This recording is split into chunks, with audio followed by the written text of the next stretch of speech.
Hello there, and welcome to Life Beyond Seen, where the quiet places of history open up slowly, like a river emerging from forest shadow into open water.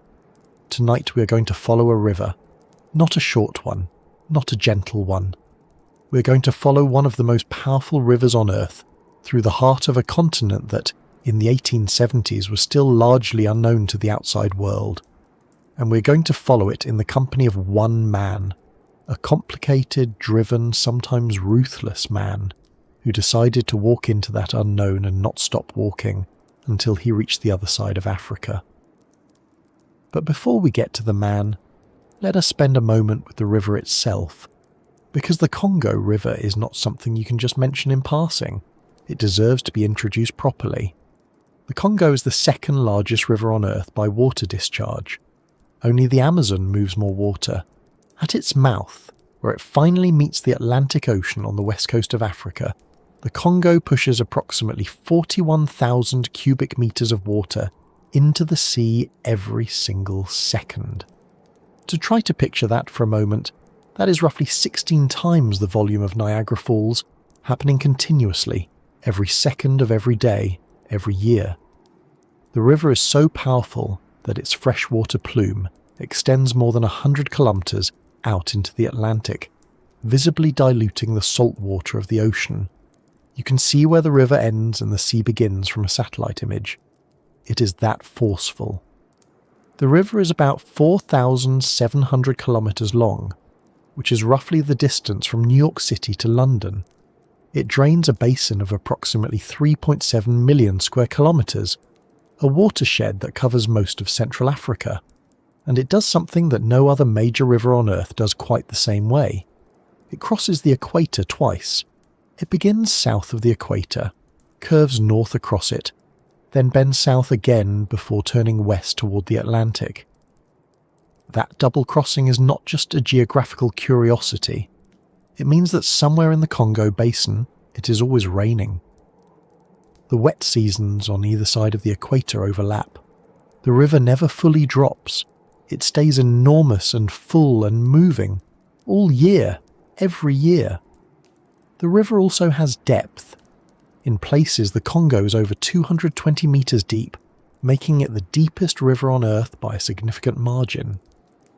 In some of those deep sections, species of fish live that have never been found anywhere else, evolved in isolation in the dark, cold water far below the surface. The river has its own interior world in more ways than one, and then there is the forest. The Congo Basin is home to one of the two largest tropical rainforests on the planet. It covers roughly 2 million square kilometers of Central Africa. The canopy is so dense in places that the ground beneath it exists in a kind of permanent twilight. It rains almost constantly in many parts of the basin. The trees grow enormous. The undergrowth is thick and tangled and difficult to move through. The forest is loud with insects and birds, but it is also deeply disorienting. There are no clear landmarks. Distances are hard to judge. The river itself, once you're inside the forest, becomes one of the only reliable guides to where you are and where you might be going. For centuries, this combination of deep river, dense forest, constant rain, and sheer scale meant that the Congo Basin resisted outside knowledge.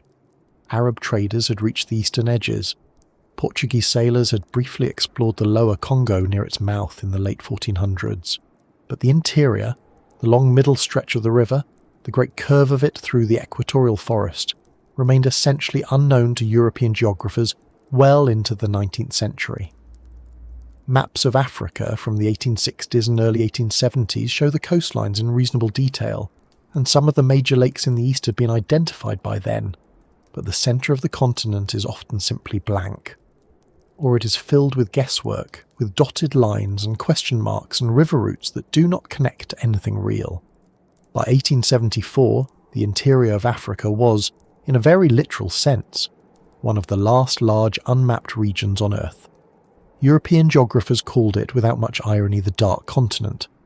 Not dark in the sense of being empty, of course. It was full of people, full of kingdoms and trade routes and languages and cultures. But dark in the sense of being unknown to them, uncharted, unrecorded in their systems, and that gap in knowledge, that enormous blank space at the centre of their maps, was deeply frustrating to the scientific and geographic institutions of the era. The Royal Geographical Society in London had been funding expeditions into Africa for decades, trying to answer one question in particular: where does the Nile begin? The search for the source of the Nile had become almost mythological by the 1860s and 1870s. It had consumed the lives of several explorers. Richard Burton and John Hanning Speke had argued bitterly about it. Speke believed the answer was Lake Victoria. Livingstone believed the answer lay further west, near a system of rivers that had not yet been properly traced. And the Lualaba River, a powerful waterway flowing north through what is now the Democratic Republic of Congo, was at the centre of the debate. Some thought the Lualaba fed the Nile. Others thought it might be something else entirely. Nobody knew for certain, because nobody had followed it far enough to find out. Into all of this uncertainty, in 1874, one man decided to go and see for himself. Before we get to him, I want to ask you something simple. Where are you right now, as you're listening to this? Are you at home, somewhere quiet, maybe with the lights low? Is it late where you are or early? Is it raining outside or clear and still? I ask because there is something fitting about listening to a story about a river, about the dark interior of a continent, about a journey that lasted nearly 3 years, in a moment of your own quiet. The Congo is still out there, still moving, still enormous. And the story we are about to follow is one of the most remarkable journeys any human being has ever attempted to document. It cost an almost unbearable amount, and it changed the map of the world for better and for worse. If you are enjoying what we do here at Life Beyond Scene, and you find yourself settling in for the night with this kind of story, it would mean a great deal if you hit the like button before we go much further. It genuinely helps the channel, and it helps more people find their way to these kinds of quiet, careful stories. And if you have not subscribed yet, please do. We put a lot of care into these narrations, and there is always more to come. Now, back to the river. The year is 1874. The Congo Basin is still, to most of the world, a mystery. The Lualaba River, which flows north through the interior, and which many geographers believe might connect to the Nile, has never been followed to its conclusion. David Livingstone, the most famous explorer of his generation, had reached the Lualaba at a town called Nyangwe in 1871, had stood on its banks and watched its power, and had turned back. He died in 1873 without ever knowing where it went. His death left the question open, and it left a kind of emotional vacuum in the world of exploration, a sense that the great unfinished work of his life was still waiting to be completed. One man felt that pull more than most. His name, the name the world knew him by, was Henry Morton Stanley, and he had already been to Africa once before. He had already found Livingstone, had spoken those famously awkward words, had brought the old man's story back to the newspapers of London and New York. He knew what the interior of Africa felt like. He knew its heat, its disease, its distance. He knew what it cost. And in 1874, he decided to go back. Stanley's plan, as he conceived it in the months after Livingstone's death, was genuinely extraordinary in its ambition. He would travel to Zanzibar, on the east coast of Africa, and then march west into the interior. He would circumnavigate Lake Victoria, the enormous freshwater lake that Speke had identified as the Nile's source, to confirm its shape and size. He would then move southwest to Lake Tanganyika and do the same, and then from the western shore of Tanganyika he would find the Lualaba River and follow it. He would follow it wherever it went. If it turned out to be the Nile, he would follow it north. If it turned out to be something else, he would follow it to its mouth, wherever that was. He did not fully know, when he set out, that following the Lualaba would mean following the Congo River across the entire width of Central Africa, through 2,000 kilometers of equatorial rainforest, through dozens of cataracts and rapids, through territories that had never been visited by anyone from the outside world. He could not have fully known that. Nobody could. That was precisely the point. The river did not give up its secrets easily. It had kept them for a very long time. What Stanley did know was that the journey would be long, dangerous, and expensive. He had already started arranging the funding. He had already begun thinking about the equipment he would need, the people he would bring, the boat he would have to carry in pieces across hundreds of kilometers of land before he could put it in the water. He was planning something that had never been done before, and he was planning it with the careful, almost obsessive attention to logistics that would come to define him. There is something worth sitting with here before we move into the details of the expedition itself. The Congo River was not waiting to be discovered. It had always been there. The people living along its banks had known it for thousands of years. They had fished it, travelled it, built their lives around it. They had names for its sections, its moods, its dangers. The forest peoples of the basin had detailed knowledge of the river that no European map could have contained. What Stanley was doing was not discovering the Congo. He was tracing it, documenting it in a form that European geography would accept, resolving a specific scientific question about where it began and where it ended, in the terms that his particular world was asking. That distinction matters. It matters for how we understand the expedition, and it matters for how we understand what came after it.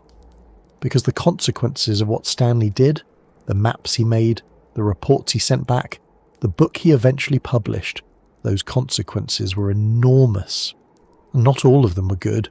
Some of them were catastrophic, in ways that Stanley may not have fully intended, but that he was not entirely innocent of either. But that is a story for later in our journey. Right now, in 1874, the expedition has not yet left the coast. The river is still far away, somewhere beyond the horizon of the interior, still flowing north through the forest, still enormous and indifferent and entirely unaware that a small, driven, complicated man from Wales is preparing to come and find it. And that is where we will begin. Henry Morton Stanley was not born with that name. He was not born into comfort or stability or any of the circumstances that might have made a long and dangerous expedition into Central Africa seem like a reasonable thing to attempt. He was born John Rowlands in January of 1841 in the small market town of Denbigh in northern Wales. His mother was 18 years old and unmarried. His father, by most accounts, was a local man named John Rowlands Sr., who died of typhoid when the boy was still very young. The child was passed between relatives for a while. Then, when no one could quite manage the arrangement, he was placed in the St. Asaph Union workhouse at the age of 6. He would stay there for nearly a decade. The workhouse in Victorian Britain was not a place designed to be kind. It was a place designed to be endurable, barely, and to discourage anyone from wanting to be there. The children at St. Asaph were taught to read and to do arithmetic, but the conditions were harsh. The discipline was physical, and the emotional atmosphere was one of institutional coldness. There was a schoolmaster there named James Francis, who was, by multiple accounts, a cruel man. Stanley later wrote about him with a kind of controlled anger that never fully faded. Whatever the workhouse did to the boy who would become Stanley, it did something lasting. It made him someone who did not like to depend on other people. It made him someone who constructed himself deliberately, from the outside in, because the inside had been left largely unattended. He left the workhouse at 15. He worked various jobs, eventually finding his way to Liverpool, and in 1858, at the age of 17, he boarded a ship bound for New Orleans. He had almost nothing. He arrived in America and, in one of those small moments of fortune that can redirect an entire life, he found work with a cotton merchant named Henry Hope Stanley. The merchant took a liking to him. When the merchant died, John Rowlands took his name. He became Henry Stanley, and then later Henry Morton Stanley, adding the middle name for reasons that were probably about sound and gravity as much as anything else. He was reinventing himself, and he was doing it with the same thorough attention he would later bring to packing 8 tons of supplies for an African expedition. Nothing careless, nothing left to chance. The American Civil War caught him up, as it caught up almost everyone in the country at that time. Stanley's experience of the war is one of the stranger threads in his biography. He enlisted with the Confederate Army in 1861, was captured at the Battle of Shiloh in April 1862, and then, to avoid the conditions of the prisoner of war camp, he joined the Union Army instead. He was discharged shortly after due to illness. Later, he served briefly with the Union Navy. He fought on both sides of the same war, which tells you something about the particular kind of pragmatic survival instinct that was shaping him. He was not an ideologue. He was a man who wanted to stay alive and find his footing in the world, and he would adjust to whatever the world required. After the war, he became a journalist. This turned out to be the thing he was genuinely good at. He had a talent for being present at events that mattered, and a talent for describing them in ways that held a reader's attention. He covered the American West, wrote dispatches from Abyssinia during the British military campaign there in 1868, travelled to Spain and the Ottoman Empire. He was building a reputation as someone who could go to difficult places and come back with a story. He was working for the New York Herald, a paper owned by James Gordon Bennett Jr., who had a particular appetite for the kind of dramatic, ambitious journalism that involved sending reporters to places no one else would go. In 1871, Bennett summoned Stanley and gave him an assignment that would change both of their lives. David Livingstone, the Scottish missionary and explorer, had gone into the interior of Africa in 1866 and had not been heard from reliably since. There were rumours that he was dead. There were rumours that he was alive but ill and stranded somewhere near Lake Tanganyika. Bennett wanted Stanley to go and find him. The assignment was, on its face, slightly absurd. Africa was enormous. Livingstone could have been anywhere. But Stanley took it seriously, organised an expedition and marched into the interior from Zanzibar. He found Livingstone in November of 1871 at the town of Ujiji on the eastern shore of Lake Tanganyika. The moment of their meeting has been quoted so many times that it has almost become a caricature of itself. Stanley, approaching the elderly and visibly weakened Livingstone, reportedly said, "Dr. Livingstone, I presume?" Livingstone replied, "Yes," and that was that. It is possible the exchange happened more or less as reported. It is also possible Stanley tidied it up considerably for publication. Either way, the story made him famous overnight. Newspapers across Britain and America reprinted it. Stanley became, for a moment, the most talked about journalist in the world. But the fame was complicated from the start. Some people in Britain were sceptical of Stanley, and not only because of his American newspaper connections. There was something about him that made certain people in the London establishment uncomfortable. He was too direct, too rough around the edges. He had no university education, no aristocratic background, no easy social manner. He had made himself, and people who had been born into their positions could sometimes sense that, and it made them uneasy. Some questioned whether the meeting with Livingstone had even happened the way he described it. The pages of his diary covering the meeting were later found to have been written in a different ink, suggesting they had been rewritten or altered at some point, though what exactly this means has been debated for over a century. Stanley returned to Livingstone's side briefly after that first meeting, and the two men spent several months exploring the northern end of Lake Tanganyika together. Then, Stanley left to file his dispatches, and Livingstone stayed, still searching for what he believed was the true source of the Nile somewhere in the rivers of the interior. They never saw each other again. Livingstone died on May 1st, 1873, in a village called Chitambo in what is now Zambia, kneeling beside his bed in a posture that suggested he had been praying. His servants found him in the morning. They removed his heart and buried it beneath a tree. Then they dried and preserved his body and carried it more than 1,500 kilometres to the coast, a journey that took 9 months, because they believed he deserved to be returned to his own people. When the news of Livingstone's death reached the outside world, it landed heavily. He had been more than an explorer to many people. He was a symbol of a particular Victorian idea about what human beings could endure in the service of knowledge and faith.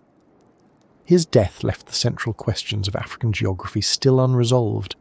The source of the Nile had been debated for decades. Livingstone had believed in his final years that the Lualaba River was connected to the Nile system, that if you followed it far enough it would lead you north to the Great River of Egypt. He had died without proving it. Stanley read the news of Livingstone's death and felt something that was probably a mixture of genuine grief and personal urgency. He had spent time with the man. He had admired him in his complicated way, and he understood, better than almost anyone alive, what Livingstone had been trying to do and how close he had come to doing it. The unfinished work sat there in his mind like a question that would not quiet down. Who was going to resolve it? Who was going to follow the Lualaba and find out where it went? He decided it would be him. He began planning almost immediately. By 1874, he had secured funding from two newspapers, the New York Herald and the London Daily Telegraph, which agreed to jointly finance the expedition in exchange for exclusive rights to Stanley's dispatches. This was an unusual arrangement, a transatlantic media partnership built around a single man's willingness to march into the unknown. But both papers understood the commercial logic. A story this large, followed in real time through letters and dispatches, would sell papers for years. Stanley's stated goals were specific and ambitious. He would circumnavigate Lake Victoria and confirm whether it was a single body of water or a cluster of smaller lakes. He would do the same for Lake Tanganyika. And then he would find the Lualaba and follow it until he knew with certainty where it went. Whether it was the Nile or something else entirely, he would find out. He would complete what Livingstone had started. That was how he framed it, at least in part.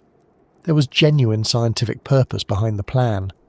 There was also almost certainly a desire to do something that would make his 1871 fame look modest by comparison. To find Livingstone had been extraordinary. To map the Congo would be something else entirely. What is worth pausing on for a moment is the texture of Stanley's character as he stood on the edge of this undertaking. He was not an easy person to understand cleanly. He was capable of genuine tenderness, particularly toward the African porters and crew members who served him loyally over long periods. He could be patient and attentive with individuals he trusted.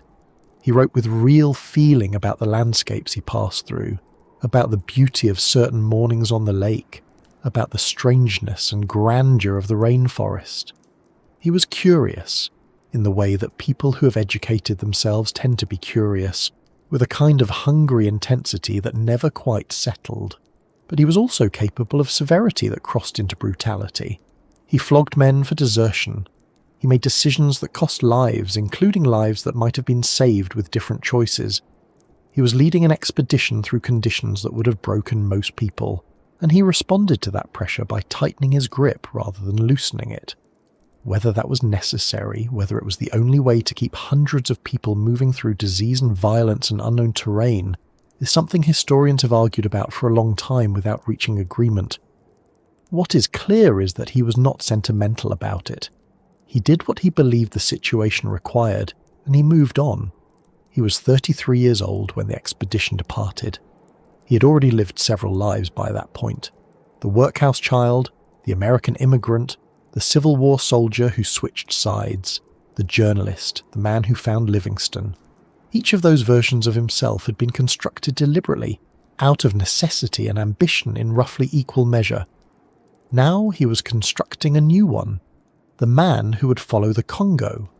He had 3 European companions with him when the journey began.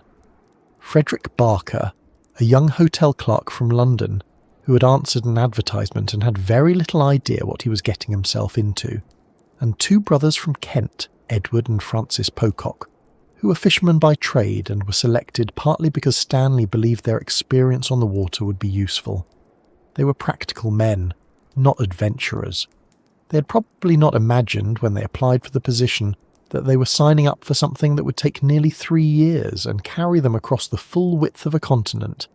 Francis Pocock would survive to see the Atlantic. Edward would not. Frederick Barker would not. Of the 3 men who left with Stanley, only one would come back. But all of that is still ahead.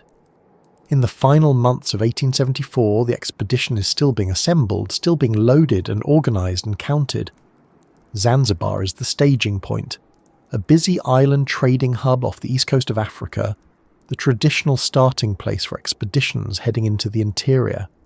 The porters are being hired, the supplies are being weighed and packed, and the Lady Alice, a specially designed sectional boat built in sections that can be carried overland and assembled on the water, is being readied for transport.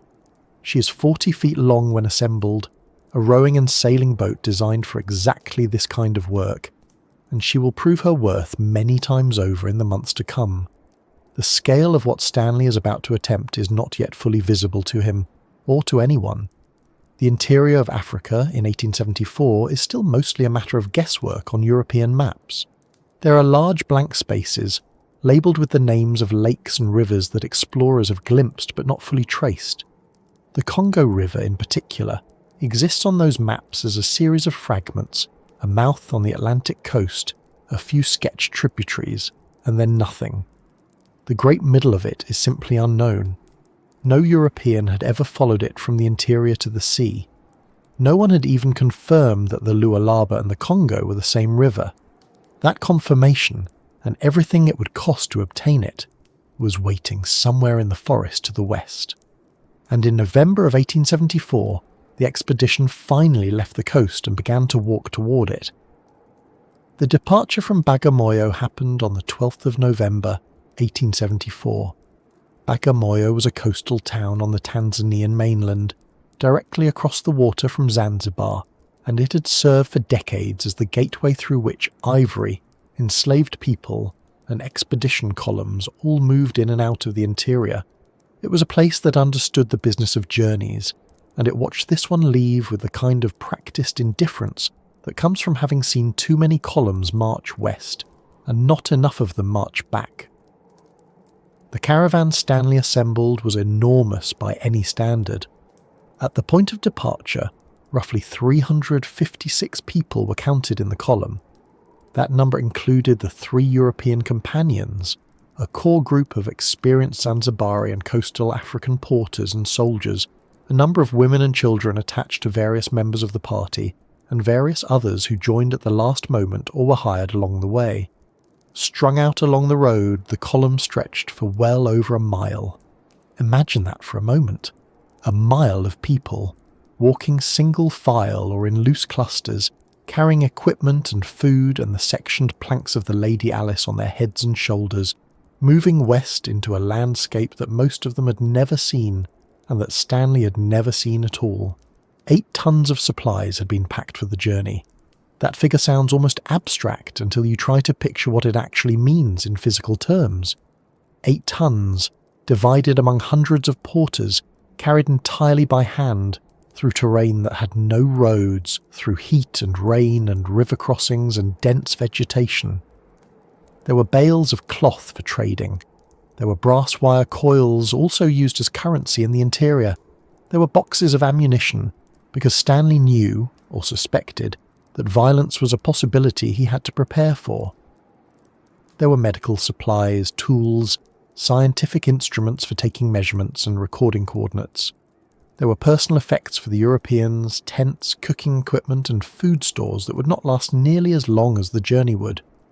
And then there was the Lady Alice. She'd been built in England specifically for this expedition, designed by a boat builder to Stanley's specifications. 40 feet long when assembled with a shallow draft suitable for river travel, she could be rowed or sailed depending on conditions. The key feature was that she came apart into sections, each section light enough to be carried by a small group of men. Reassembled on the water, she was a proper boat, capable of carrying a crew and navigating open lakes and rivers.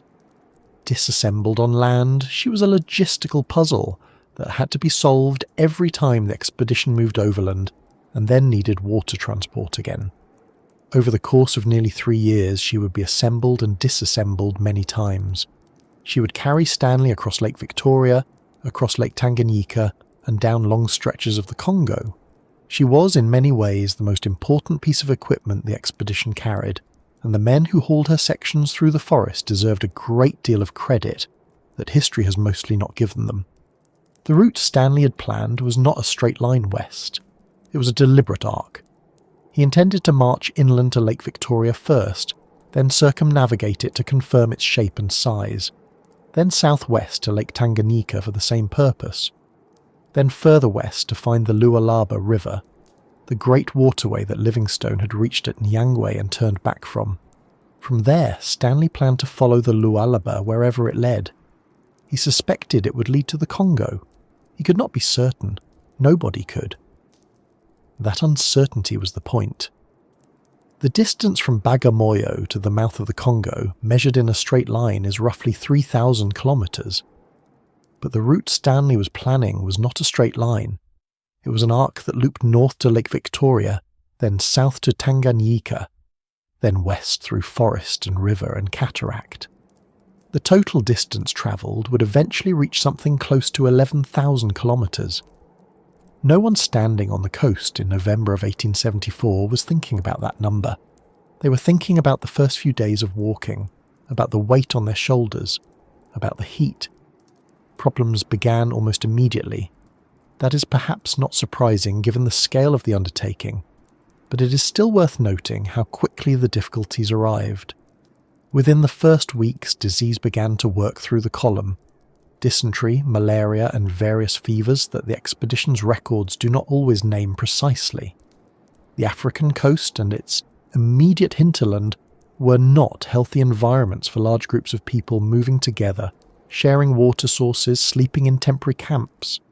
Men fell sick. Some recovered, some did not. A few deserted, slipping away from the column in the night and walking back toward the coast. Stanley dealt with desertion harshly when he caught it, but he could not watch everyone at once, and the column shrank in those early weeks through a combination of death and disappearance. Frederick Barker, the young hotel clerk from London, was already struggling. He had been in reasonable health when the expedition departed, but the climate and the conditions hit him hard in those first weeks. He would continue for a while yet, but the seeds of his deterioration were planted early.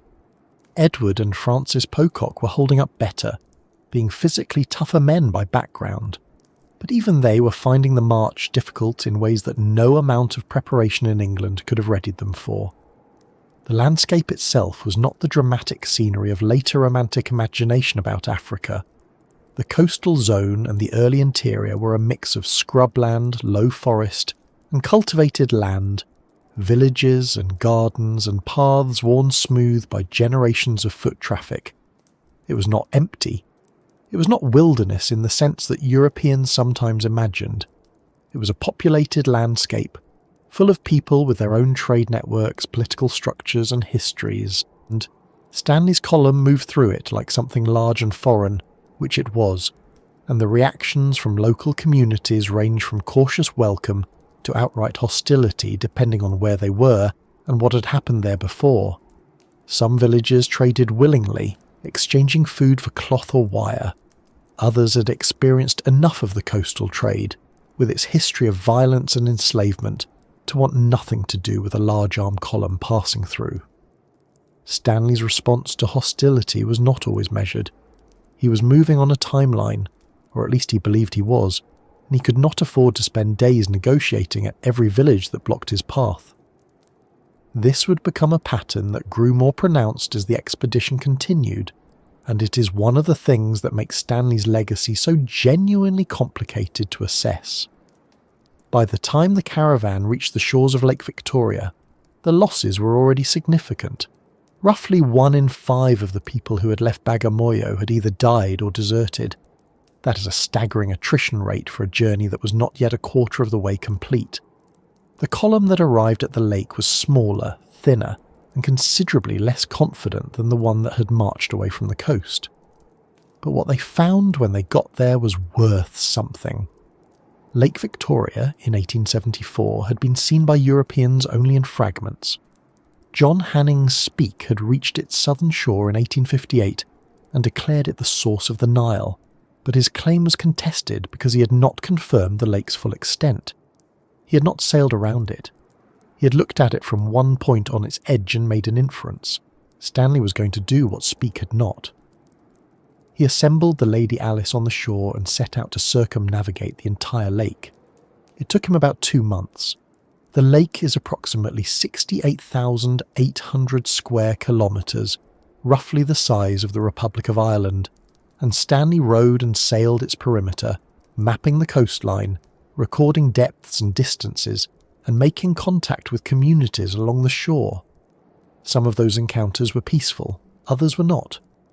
At one point, on a small island, a confrontation with local people turned violent in a way that Stanley described in his dispatches, and that later drew considerable criticism from people in Britain who read his accounts and felt the violence was not justified. But the geographic result was clear. Lake Victoria was a single, enormous lake, not a cluster of smaller bodies of water as some had suggested. Not a shallow marsh, a deep, vast, coherent lake, and Speke's basic claim about its relationship to the Nile was confirmed. The Nile's northern outlet, the Ripon Falls, was real and significant. This was genuinely important information, and Stanley knew it. He sent dispatches back toward the coast, knowing they would take months to reach the newspapers that were paying for his journey. It was also during this circumnavigation that Stanley made contact with the Buganda Kingdom on the lake's northwestern shore, and specifically with its ruler, Kabaka Mutesa I. This encounter is one of the more remarkable and morally ambiguous moments of the entire expedition. Mutesa was not a peripheral figure. He was the ruler of one of the most sophisticated and powerful kingdoms in the region, a man who had already received Arab traders and Muslim missionaries, and who understood, with considerable political intelligence, how to manage relationships with outsiders who arrived at his court. He received Stanley with formality and interest. Stanley was impressed, genuinely so, and the two men spent time in conversation through interpreters. What came of it, in terms of Stanley's public actions, was a letter that he wrote to the Daily Telegraph calling for Christian missionaries to come to Buganda. The letter was published, it generated a significant response in Britain, and missionaries did eventually follow. The long-term consequences of that letter for Buganda and for the wider region were enormous and complicated, involving religious conflict, political upheaval, and eventually colonial incorporation. Stanley could not have predicted all of that. But the letter itself was a deliberate act, and it is worth holding in mind as an example of how the expedition's effects rippled outward in ways that went far beyond geography. After Lake Victoria, the column turned southwest. The march to Lake Tanganyika was another long haul through difficult terrain, and the losses continued. Disease moved through the column in waves. Smallpox appeared at one point, which was particularly devastating in communities with no immunity. Men died from dysentery. Men died from fevers that the expedition's record simply called fever, without further specification, because the medicine of the time could not always distinguish between them. The pace of the march slowed in the worst stretches, and then picked up again when conditions allowed, and then slowed again. Edward Pocock died in early 1875 from typhoid. He was the first of Stanley's European companions to go.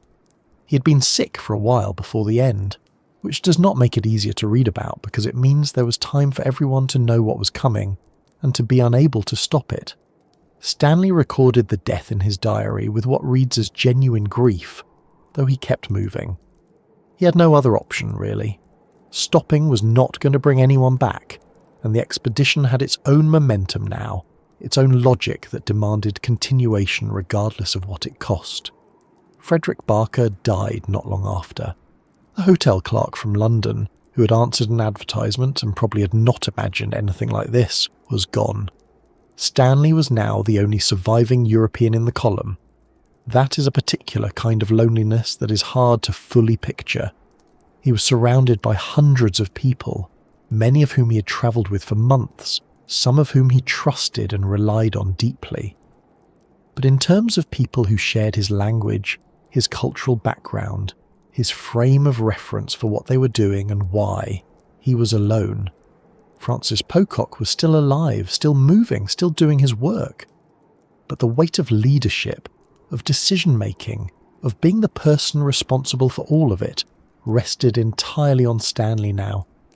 He reached Lake Tanganyika and circumnavigated it as well, confirming what some had suspected but not proven.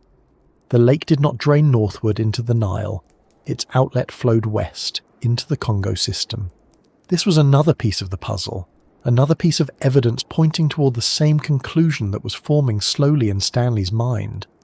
The Lualaba, Livingstone's great river, was almost certainly not the Nile.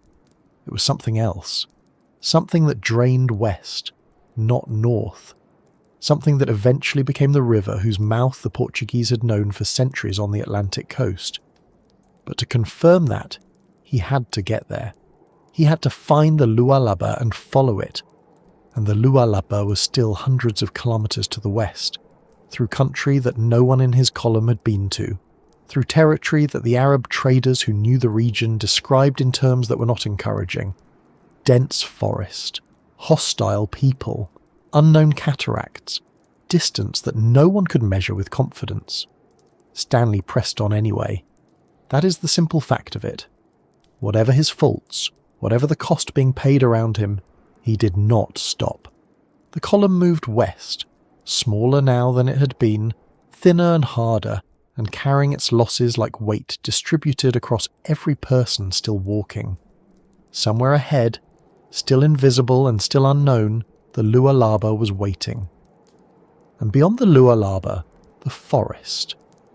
They reached Nyangwe in October of 1876. It had taken nearly 2 years to get there. 2 years of marching, of burying people, of making decisions in conditions that no map could have prepared anyone for. And now Stanley stood at the furthest point that David Livingstone had ever reached on the Lualaba River.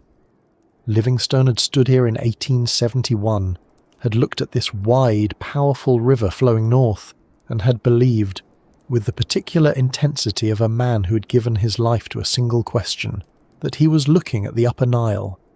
He had never been able to prove it. He had died without proving it. And now Stanley was here, at the same riverbank, looking at the same water, and the question was still open. The Lualaba at Nyangwe is not a small river. It is wide and brown and moves with a kind of quiet authority that makes it immediately clear you're dealing with something significant. Local people crossed it in dugout canoes, and the Arab traders who had established themselves at Nyangwe used it for transport as well. The town itself was a trading post of some size, a place where ivory and slaves moved through, controlled largely by the Arab Swahili merchant network that extended deep into the interior of Central Africa. And the man who controlled Nyangwe and much of the surrounding region was a trader named Tipu Tip. Tipu Tip is one of those historical figures who resists easy description. His full name was Hamad bin Muhammad bin Juma bin Rajab al-Murjabi, and he was born around 1837 on Zanzibar, the son of an Arab father and an African mother. He had built an enormous commercial empire in the interior through a combination of intelligence, political skill, and a willingness to use violence when he judged it necessary. He dealt primarily in ivory and slaves, which puts him on the wrong side of history in ways that do not require elaboration. But he was also a man of considerable sophistication, who understood the politics of the region, with a depth that no European explorer could match, and who had his own reasons for engaging carefully with the strange Welshman, who had arrived at his trading post with a column of exhausted people and a sectional boat. Stanley needed Tipu Tip. He needed him badly. The forest ahead was unknown, the river ahead was unknown, and the people living along it had no reason to welcome a large armed column of strangers passing through their territory. Stanley could not do this next phase without some kind of escort, some kind of force that would discourage immediate attack. He sat down with Tipu Tip and negotiated. The terms they eventually agreed on were that Tipu Tip and his men would escort the expedition into the forest for 60 days in exchange for $5,000. It was a significant sum. Tipu Tip agreed reluctantly by most accounts, because he did not think what Stanley was proposing was survivable. He said as much, more or less directly. The forest, he explained, was not a place where outsiders went and came back from. The people living in it were not like the people of the open grasslands or the trading towns. They had no experience of outsiders, No reason for anything but hostility, and they were skilled in the kind of warfare that a dense forest environment produces, which is not the warfare of open fields and organised lines, but something much harder to defend against. Stanley listened, acknowledged the risks, and held to his plan. On November 5th, 1876, the combined column set out from Nyangwe and entered the Congo rainforest. The change in environment was immediate and total. Anyone who has spent time in a dense tropical rainforest knows that it is not simply a place with a lot of trees. It is an entirely different relationship with light, with sound, with space, with time. The canopy above closes over until the sky becomes something you remember rather than something you see. The ground is perpetually damp, covered in roots and fallen wood, and the kind of soft decay that forests make of everything that dies within them. Sound moves differently, absorbed and scattered by the vegetation, until distance becomes impossible to judge.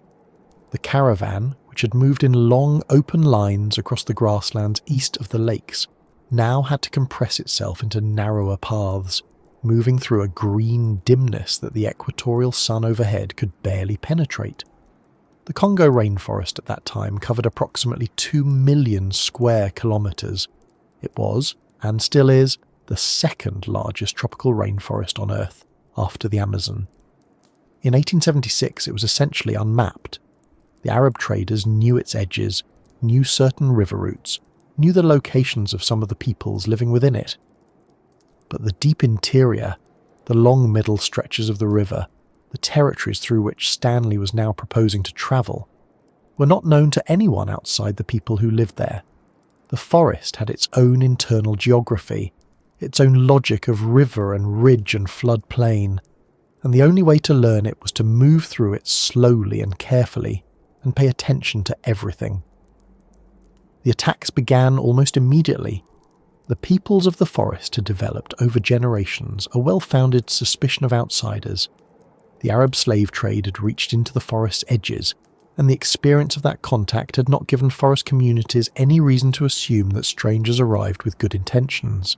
When Stanley's column appeared on the river in their canoes and along the forest paths, the response in many places was arrows from the bank, or ambushes on the path, or the sudden appearance of warriors who materialized from the trees and then vanished back into them before any organized response was possible. Stanley's accounts of these encounters are detailed and, depending on how you read them, either straightforward military reporting or something more troubling. He describes the attacks, describes the defensive measures taken, describes the use of the Sniper rifles that his men carried. The rifles were a significant technological advantage. They were breech-loading, which meant they could be reloaded far faster than the muzzle-loading weapons that most of the forest peoples had encountered, if they had encountered firearms at all. The sound of them, the range of them, the sheer unfamiliar violence of them was itself a weapon in a psychological sense. But Stanley's column was not invulnerable. Arrows could still kill. Men were wounded, and some of those wounds became infected, and some of those infections became fatal. The forest was not a passive backdrop. It was an active environment that worked against the expedition at every level, through disease and disorientation and the simple grinding difficulty of moving through it day after day. Tipu Tip watched all of this with the expression of a man who had said exactly this would happen. He was not a coward. He had his own considerable experience of difficult territory and difficult situations. But he had agreed to 60 days, and when roughly 65 kilometers into the forest, it became clear that Stanley intended to keep going far beyond what any reasonable interpretation of their agreement covered. Tipu Tip made his decision. He was turning back. His men were turning back. He had fulfilled his part of the contract, more or less, and what lay ahead was not his problem. Stanley recorded this moment in his diary without excessive drama, which is itself a kind of drama. He was now, in practical terms, alone. He had his African crew, many of whom had been with him since Zanzibar, men like Manwasera, and others whose names appear repeatedly in his accounts as trusted, capable, essential. He was not alone in the sense of being without people, but the last external support, The last connection to the trading networks and political relationships that Tipu Tip represented had turned around and walked back toward Nyangwe. Ahead was the river and the forest and whatever was in them, and the only way to find out what that was to go. He went. The river was his guide, in the most literal sense. The Lady Alice, the sectional boat that had been carried in pieces from the coast and assembled on Lake Victoria and used to circumnavigate both Great Lakes, was now on the Lualaba, and it became the expedition's primary navigation tool. Some of the column travelled by water in the Lady Alice, and in a growing collection of canoes that were acquired along the way, sometimes through trade and sometimes through other means. Others moved along the bank when the bank was passable, which it often was not. The river itself was the thread they were following, and as the weeks passed and the river continued to bend, the bends told a story. The Nile flows north. Everyone knew that. The Nile's sources, wherever they ultimately were, fed a river that moved north through Sudan and Egypt and into the Mediterranean. If the Lualaba was the Upper Nile, it should be trending north, or at least northeast, as it descended from the interior plateau toward the lower elevations of the Nile basin. But it was not doing that. It was moving north for a while, yes, but then it was bending. West. Clearly, unmistakably west. And the further the expedition travelled, the more the river's direction confirmed what Stanley had been suspecting since he circumnavigated Tanganyika. This was not the Nile. This was something else. Something that was going to end at the Atlantic, not the Mediterranean. The Congo.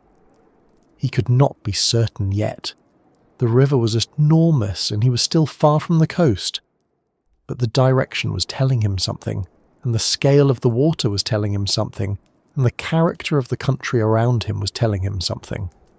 The Congo River at this latitude carries a volume of water that is almost difficult to believe. It is not just large in the way that a wide river is large, it is large in the way that a moving inland sea is large, fed by hundreds of tributaries draining millions of square kilometres of some of the wettest land on Earth. As the expedition moved further downriver, the water around them grew rather than shrank, which is not what you would expect from a river approaching its headwaters. This was a river in full power, a river that had been gathering itself from across an entire continent, and it was going somewhere. Stanley was following it to find out where.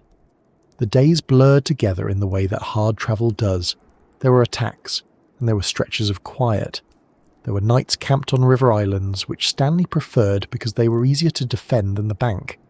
There were negotiations with communities that were willing to trade, where the expedition could replenish food supplies that were constantly running low.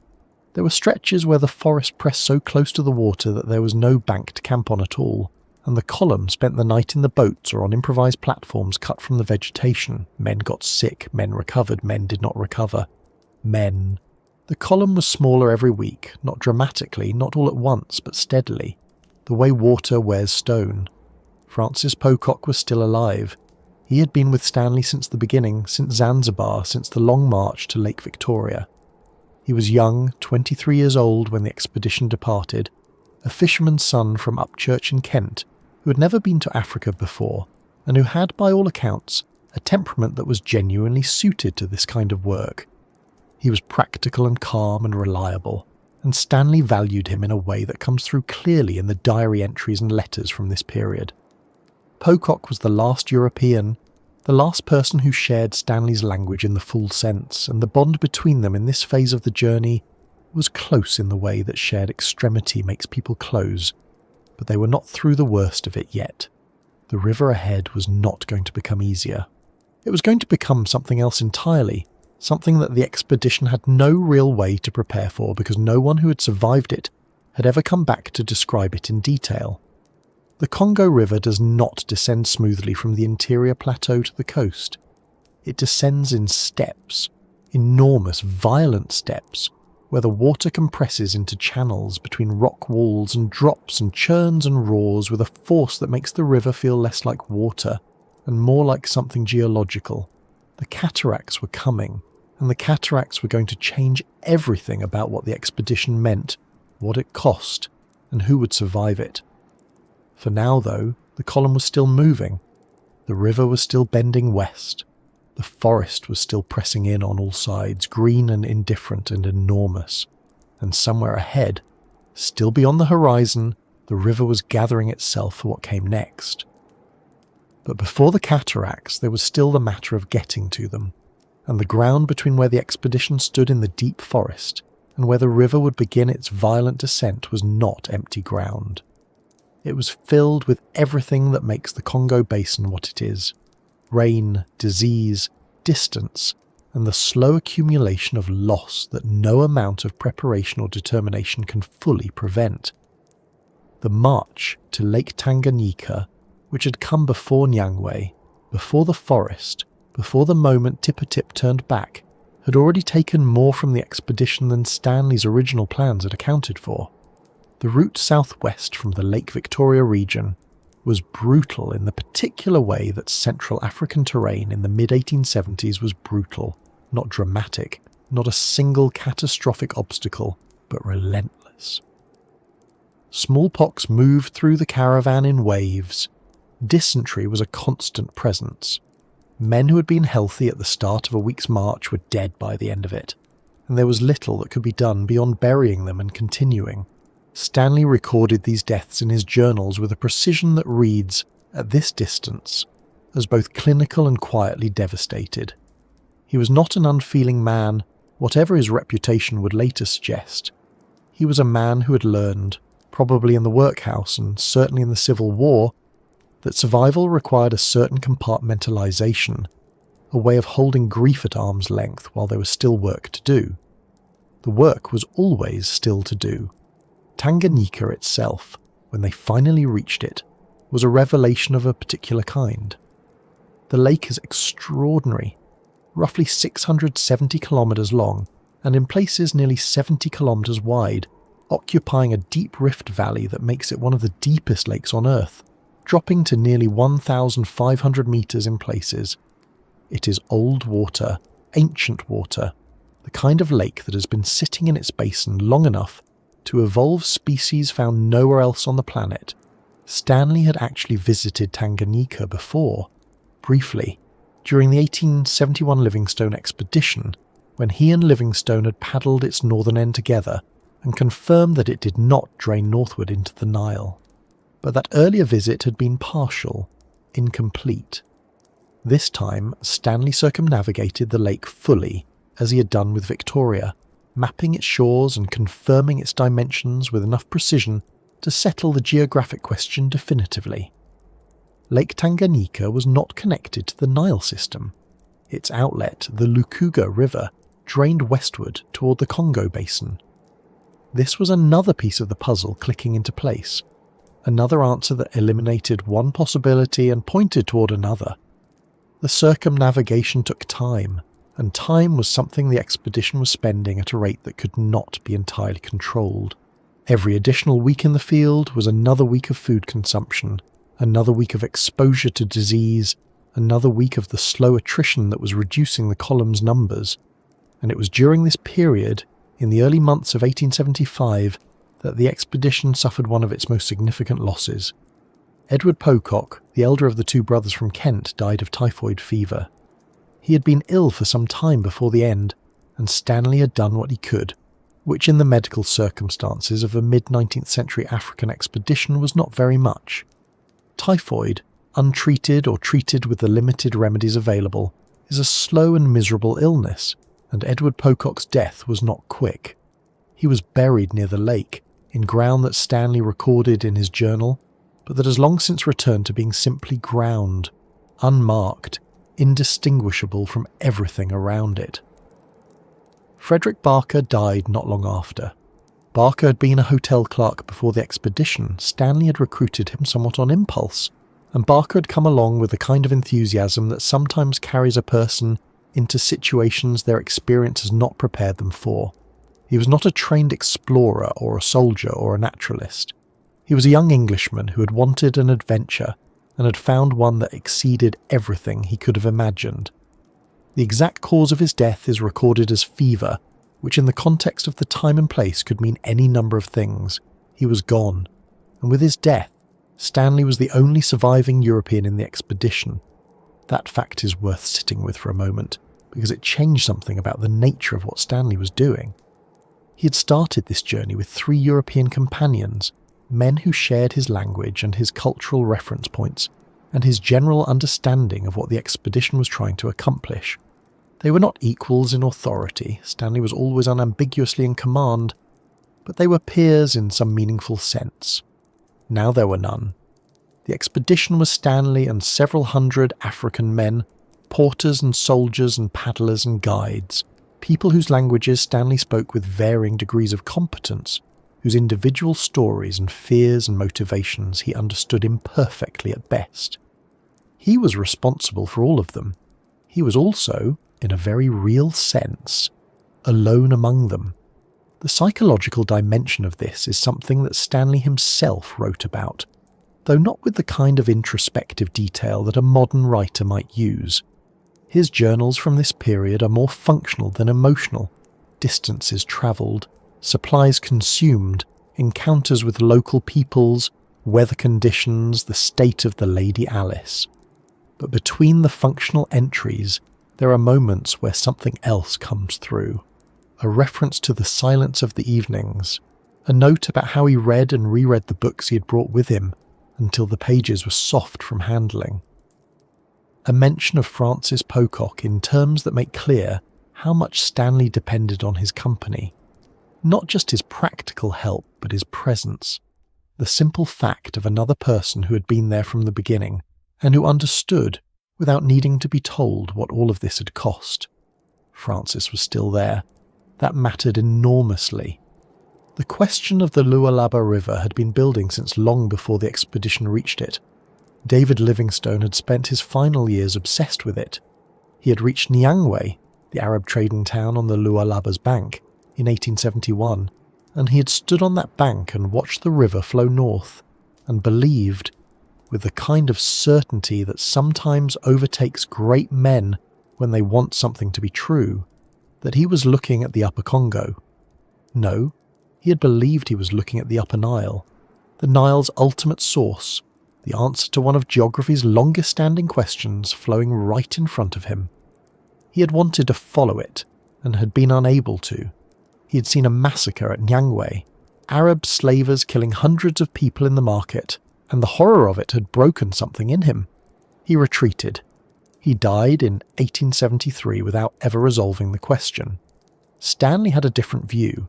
He was not as emotionally invested in the Nile theory as Livingstone had been, and his approach to geographic evidence was more sceptical, or at least more open to alternative explanations. The altitude of the Lualaba, the direction of its flow, the character of the watershed around it, all of these suggested to Stanley that Livingstone had been wrong, that this was not the Nile but the Congo. But suspicion is not knowledge. The only way to know was to follow the river and see where it went. And so following the river was what the expedition was now doing, deep in the forest, the canopy closing overhead, the light on the water a dim and filtered green. The forest peoples the expedition encountered during this phase were, in the main, people who had never seen outsiders of any kind, let alone a column of several hundred men with boats and firearms moving down their river. The reactions varied enormously. Some communities fled at the expedition's approach, abandoning their villages and watching from the trees while the strangers passed. Others positioned themselves to attack, launching arrows from the riverbank or from canoes, sometimes in large numbers. The arrows were often poisoned, which made even minor wounds potentially fatal, and Stanley's men responded with the Snyder rifles that the expedition carried, weapons that were far more powerful than anything the river communities possessed. The asymmetry of that violence is not a comfortable thing to sit with, and it should not be. There were also encounters that went differently. Communities that were curious rather than immediately hostile, where trade was possible, where food could be obtained and information exchanged through gesture and the limited common vocabulary that develops when people need to communicate badly enough. Stanley had a talent for this kind of negotiation when he chose to exercise it. He was not simply a man of force. He was also a journalist, someone who had spent his career observing people, and figuring out what they wanted and how to talk to them. In the right circumstances, those skills served him well on the river, but the circumstances were often not right, and the expedition's passage through the forest left a trail of conflict and fear that would shape how the river communities remembered the encounter for generations. The column was moving, but moving slowly. The forest does not permit speed. The canopy above is so dense that little direct sunlight reaches the ground, and the undergrowth that fills the spaces between the great trees is thick and tangled and wet. Everything is wet in the Congo basin. The rainfall in the interior averages somewhere between 1,500 and 2,000 millimeters per year, and it does not fall in a single season. It falls continuously, not every day, but with enough regularity that the ground never fully dries, the paths never fully firm up, and the river never drops to a level that would make the banks easier to navigate. The men's feet were always wet. Their clothes were always damp. Fires were difficult to start and difficult to keep burning. Food that was not eaten immediately began to spoil. Conditions were not survivable in the way that a desert is survivable. You can see a desert coming. You can prepare for it. You can carry water. The forest is survivable in a different way, in the way that requires constant small adaptations, constant vigilance, constant management of 100 small problems that individually are manageable, but collectively are exhausting. And still the river bent west. Every degree of westward arc was a degree of confirmation. The Nile flows north and northeast. A river bending west in this part of Africa was not going to Egypt. It was going to the Atlantic. The certainty was building slowly. The way understanding builds when you are too deep in something to see the whole picture, but can feel the shape of it forming around you. The losses continued. Not in dramatic single events mostly, but in the steady way they had continued since Bagamoyo.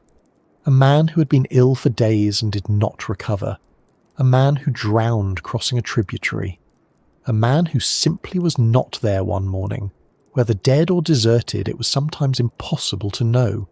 The column that had left Zanzibar with over 350 people was considerably smaller now, and every reduction made the remaining journey both more urgent and more fragile. Fewer men meant less carrying capacity, which meant harder choices about what to keep and what to leave behind. It meant fewer paddlers for the boats, fewer fighters if an attack came in force, fewer people to share the work of moving the Lady Alice around obstacles. Francis Pocock managed all of this alongside Stanley with a steadiness that the journals make clear was genuine and not performed. He was not a man who complained, at least not in any record that survives. He was 24 years old now, somewhere in the middle of an equatorial forest that no European had ever passed through, doing the practical work of keeping an expedition alive with the calm competence of someone twice his age. Stanley trusted him completely. That trust is evident in every reference to Pocock in the journals from this period. Not effusive, not sentimental, but the kind of quiet reliance that forms between people when circumstances have tested them both and they have both held. What neither of them knew, could not have known, was what the river was preparing for them further downstream. The forest and the attacks and the disease and the slow attrition of the march, these were the expedition's middle crisis, the long, difficult middle of a journey that had no guaranteed end. They were survivable. They had survived them. But the river had something else ahead, something that was not a matter of endurance or disease management or careful negotiation with hostile communities. The river had physics ahead. The Congo River, as it approaches the sea, does not simply widen and slow and arrive gracefully at the coast the way some rivers do. It falls. It compresses into channels between walls of ancient rock, and it drops, repeatedly, violently, in a series of cataracts that stretch for hundreds of kilometres and that in 1876 had never been navigated by anyone and had barely been seen by anyone from outside the region. The local peoples knew them. They had built their lives around them, fishing the turbulent water below each fall, portaging their own canoes around the worst sections, understanding the river's violence as a feature of their world rather than an obstacle to it, but no one had ever tried to take a large expedition through them from the interior to the coast. Stanley did not yet know exactly what form the cataracts would take. He knew they existed. Arab traders had described them, vaguely, as places where the river became impassable. He knew that the river's descent from the interior plateau to the Atlantic had to happen somewhere, and that somewhere was ahead. The river's gradient, the way the current was already beginning to quicken in certain stretches, was a kind of early warning. The water was beginning to feel purposeful in a new way, less like a road and more like something gathering itself for an effort. The forest was still around them, still enormous, still pressing in from both banks. The canopy was still overhead. The light on the water was still that dim, filtered, permanent twilight that makes the Congo Basin feel like a world inside a world. And the column was still moving, Francis Pocock still at Stanley's side, the Lady Alice still on the water, the men still carrying what they carried and doing what they had been doing for months now, one day after another, following the river west. The cataracts were coming.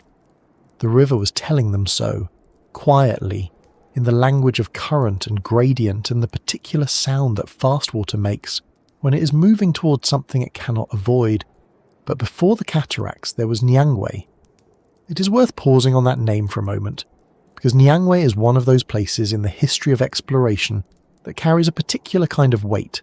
It was not a famous city, it was not a capital, it was a trading settlement on the western bank of the Lualaba River, in what is now the Eastern Democratic Republic of Congo, and by 1876 it was the furthest point inland that any outside observer had reliably documented.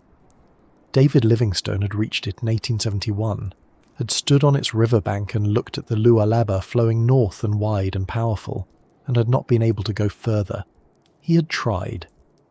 He had spent months in and around Nyangwe, watching the river, asking questions of the Arab traders who operated there, trying to organise a way forward. But the forest beyond Nyangwe was controlled by peoples who did not want outsiders moving through it, and Livingstone's resources were depleted, and eventually he turned back. He died 2 years later without ever knowing where that river went.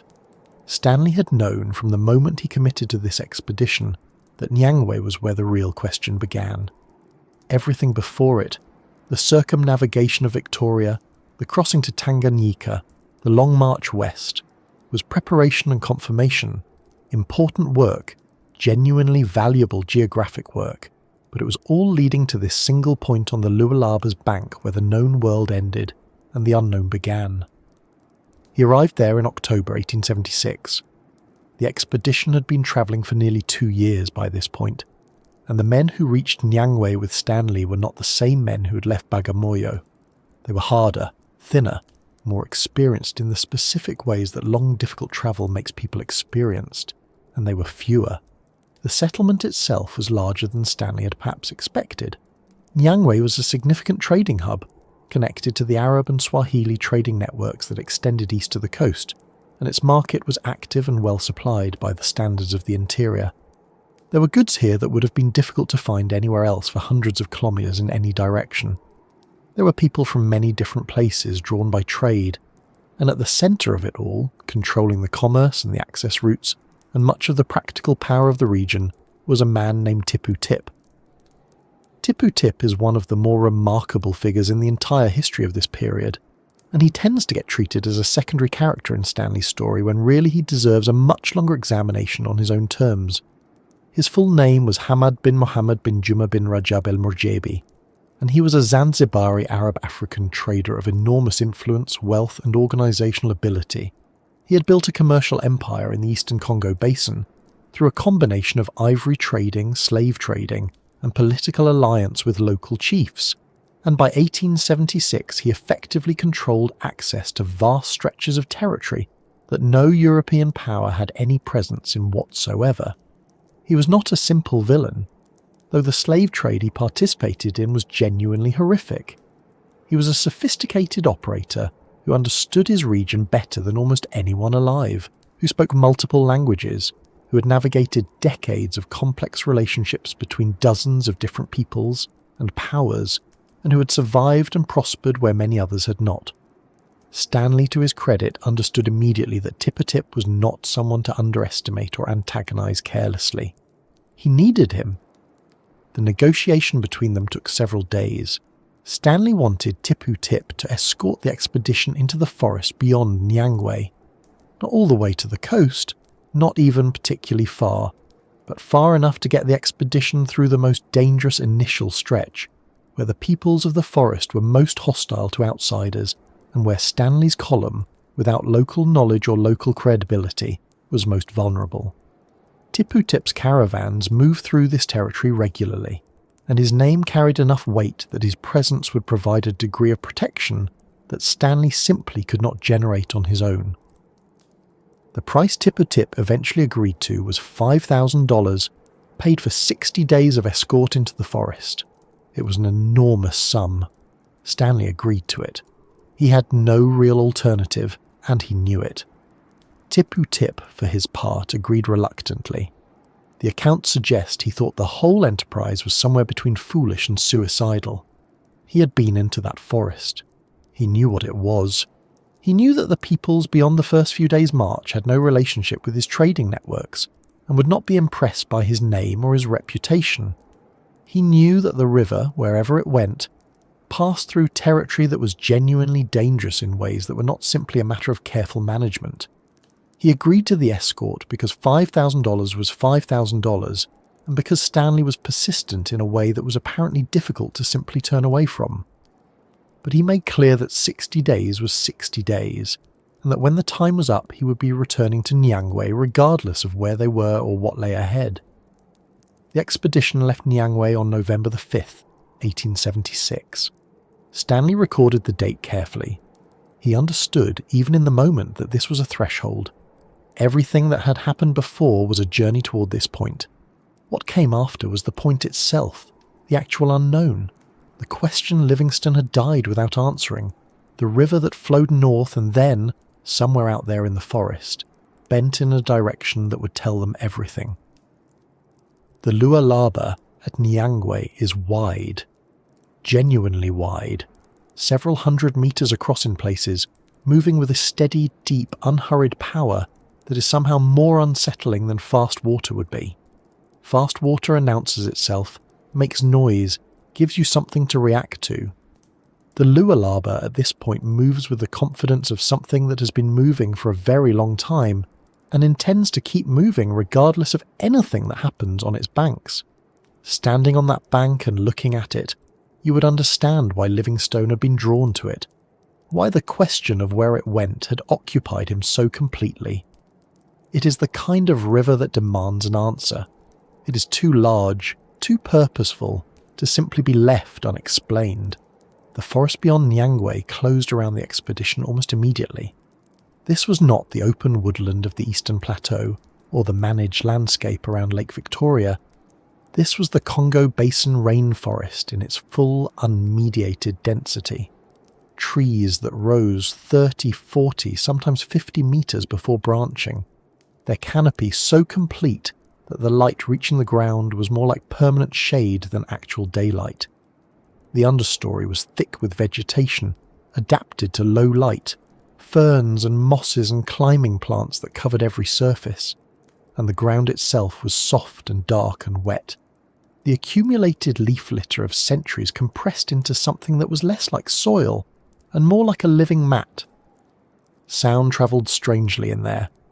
You could hear the river when you were near it, and you could hear rain on the canopy above, but the forest absorbed other sounds, dampened them, made distance difficult to judge. A village that was 200 meters away might not be audible until you were almost upon it. An ambush could form in the vegetation beside a path, and not be visible until it was already happening. The local peoples knew this. They had built their entire relationship with outsiders, which is to say their entire defensive posture, around the forest properties. They knew the paths. They knew where the river could be crossed and where it could not. They knew which stretches of bank could be approached by canoe and which were too exposed. They had lived in this forest for generations, and they understood it in the way that people understand the place they have always lived, not as a collection of facts but as a felt knowledge, embedded in practice and habit and memory. To them, Stanley's column was not an expedition. It was an invasion, or something close enough to an invasion that the distinction was not particularly meaningful. Large groups of armed strangers moving through your territory, taking food, disrupting the patterns of life that had existed for as long as anyone could remember. The response to that is not complicated to understand, even if the specific form it took varied from community to community. Tipu Tip's presence helped in the early stages. His name was known, his caravans were familiar, and his armed escort was substantial enough that direct confrontation was not immediately attempted. The column moved along the river's bank and through forest paths, making slow progress. The Lady Alice on the water where the river was navigable, and carried overland when it was not. The days settled into a difficult routine. Early start, slow movement through dense vegetation, the river always somewhere to the right or directly ahead, the canopy always overhead, the light always that same filtered grey-green that made the hours feel undifferentiated. Tip lasted longer than 60 days, as it turned out. He pushed the escort to around 65 kilometres into the forest before he finally stopped. The exact circumstances of the parting are described in Stanley's journals, with a kind of careful restraint that suggests he was controlling what he wrote about it. What is clear is that Tipu Tip had fulfilled his agreement and then some, and that he genuinely believed Stanley was marching into something he would not survive. The farewell, by Stanley's account, was not unfriendly. Tipu Tip was not abandoning him out of malice. He was making a rational decision about his own survival, and the survival of his men, in a place where the risks had become clear enough that continuing was not a reasonable choice. He turned back toward Nyangwe. Stanley watched him go, and then turned back toward the river. This is the moment that the expedition became something different from what it had been before. Before Nyangwe, there had always been the possibility of turning back. Not a real possibility, not one Stanley would have seriously entertained, but a theoretical one, a structural option that existed in the architecture of the journey. After Tipu Tip left, there was no turning back in any practical sense. The forest behind them was as dangerous as the forest ahead. The river ahead was the only road that led anywhere definite. The Atlantic was somewhere to the west, a fact rather than a felt reality, and the only way to reach it was to follow the water. Stanley's decision to continue is sometimes described as courageous, and sometimes as reckless, and sometimes as both simultaneously, which is probably the most accurate framing. He had over 200 people with him at this point. He was responsible for them. He continued anyway. The river, as if acknowledging the change in circumstances, began to show them more of itself.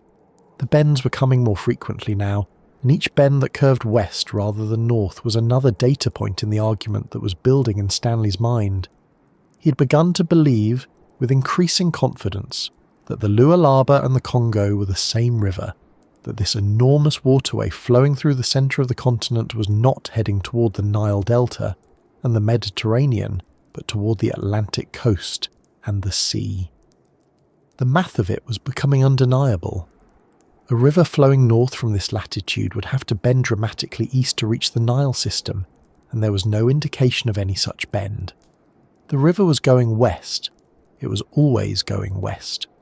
The attacks from forest communities increased after Tipu Tip's departure. Without the visual deterrence of his armed escort, Stanley's column was more obviously what it was. A group of strangers moving through territory they had no right to move through, in the judgment of the people who lived there. The ambushes were not always large-scale confrontations. Sometimes they were arrows from the bank as the boats passed.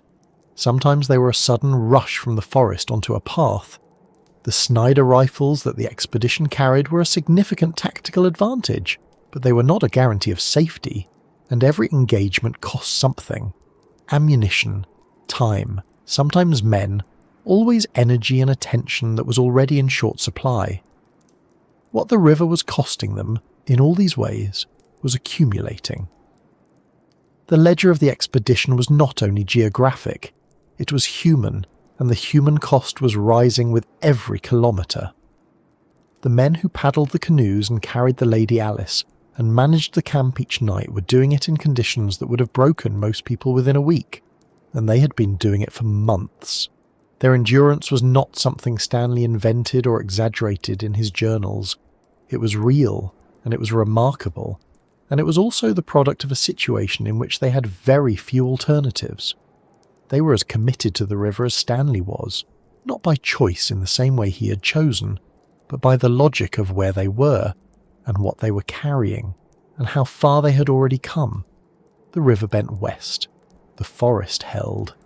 The days passed in that strange compressed way that extreme conditions produce, where individual hours feel very long but weeks disappear without clear memory of their passing. And ahead, still out of sight, still beyond the next bend and the bend after that, the river was preparing the thing it had been preparing since they left Nyangwe. The falls, the first of them, the place where the Congo begins its long, violent descent from the interior plateau, where the water that has been gathering itself across 3.5 million square kilometres of drainage basin finally meets the resistance of ancient rock and responds to it with a force that is, in purely physical terms, almost impossible to overstate. Stanley did not know yet exactly what form they would take.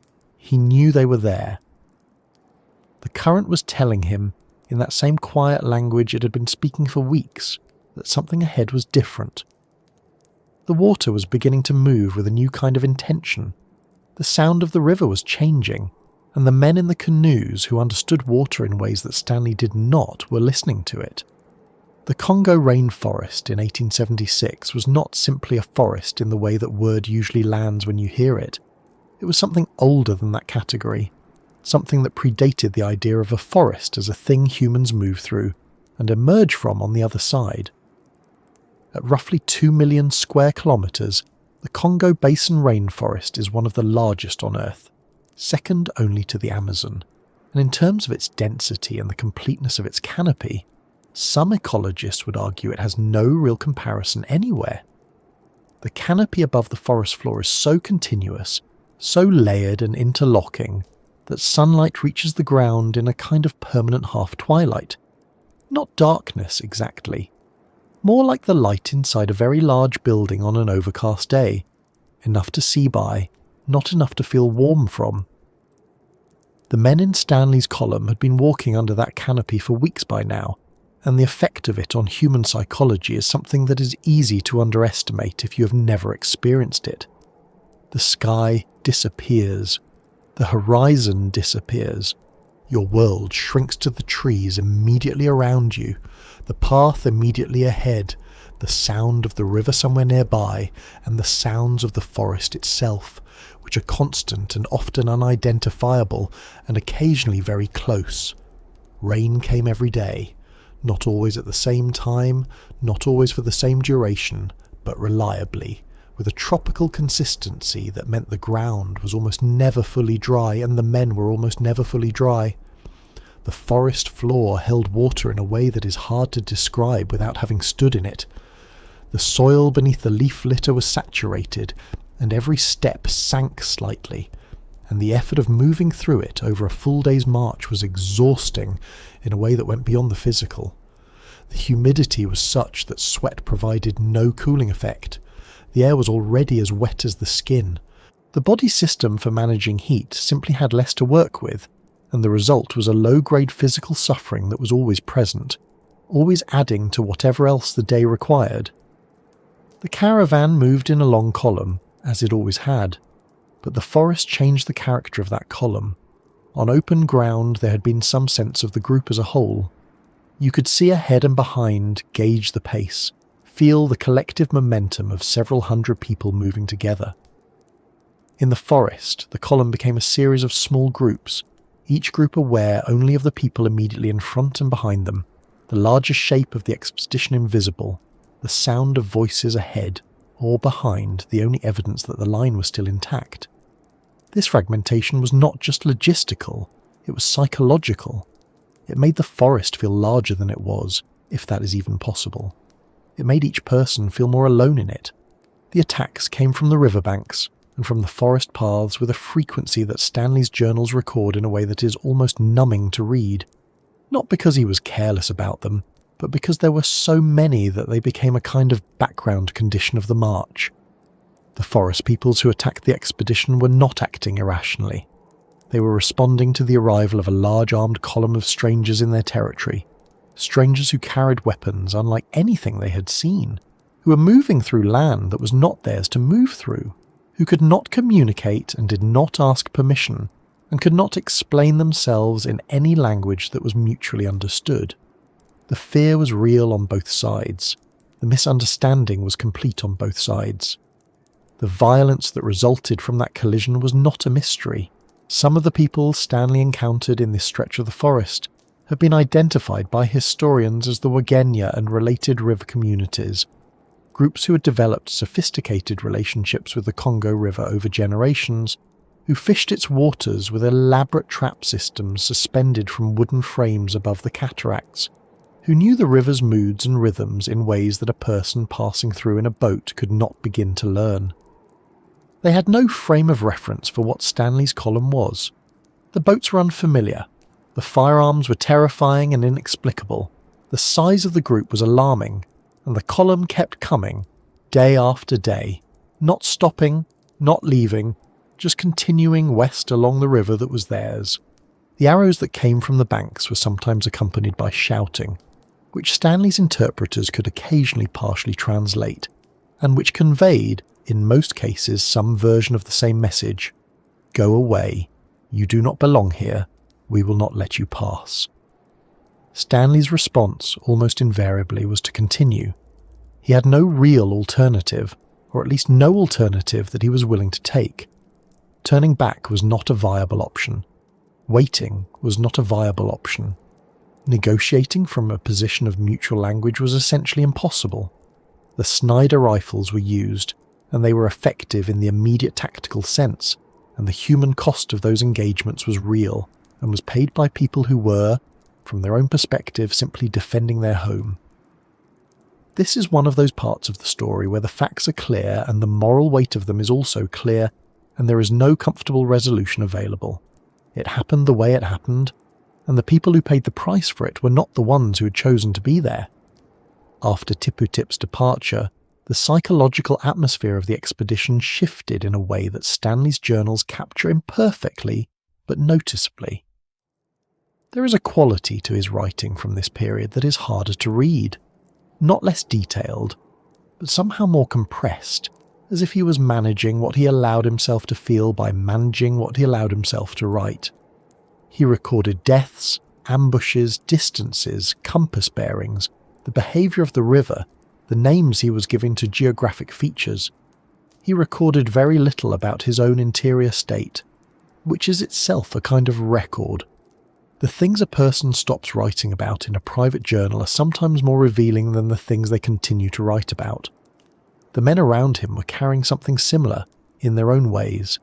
The Zanzibari and Wangwana men who formed the core of the expedition's crew had been on this journey for over a year by this point. They had buried friends.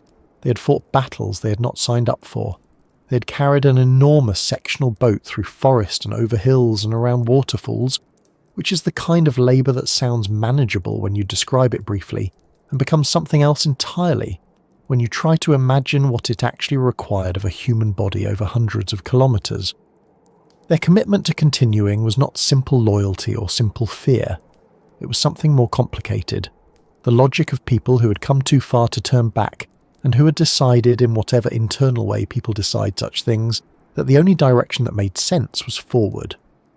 Hunger was a growing problem. The forest does not give food easily to people who do not know how to read it. The river provided fish, but not always in the quantities needed to feed a column of this size.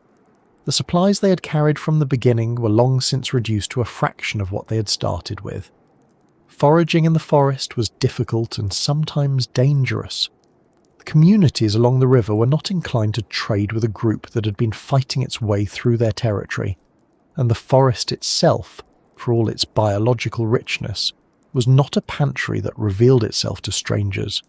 The men were hungry in a sustained, grinding way that added to everything else the march was costing them. Disease continued to take people quietly, in the way it had been taking people since Zanzibar. Dysentery, malaria, infections from wounds that did not heal properly in the wet heat. These were not dramatic deaths mostly. They were the slow kind. A man would fall behind the column because he was too weak to keep pace, and then he would die, and the column would continue. Stanley recorded these deaths in his journals with a brevity that is either stoic or something more difficult than stoic, depending on how you read it. He had been recording deaths for over a year. There were a great many of them. What kept the expedition moving in the face of all of this was partly Stanley's will and partly the logic of the river itself. The Congo was not giving them a choice about direction. It was flowing west, and they were on it, and west was the only way the current went. The river was not their enemy exactly. It was more like an indifferent force that was simultaneously their road and their captor. It would take them where it was going. The question was only whether they would still be alive when they arrived. The bends continued to confirm what Stanley had been calculating. The Lualaba was the Congo. He was more certain of this now than he had been at Nyangwe, more certain than he had been when Tipu Tip left, more certain each day as the river's direction became clearer and the possibility of a northern turn toward the Nile system became more remote. This was, in geographic terms, an enormous discovery, the kind of thing that resolves a question that has occupied explorers and geographers for decades. The Nile and the Congo were separate systems. Livingstone had been wrong, with great sincerity and at great personal cost, and Stanley was now in a position to demonstrate that definitively, not by argument or by inference, but by physical presence on the river itself. He was following the water, and the water was going to the Atlantic. There is something quietly strange about that moment if you sit with it.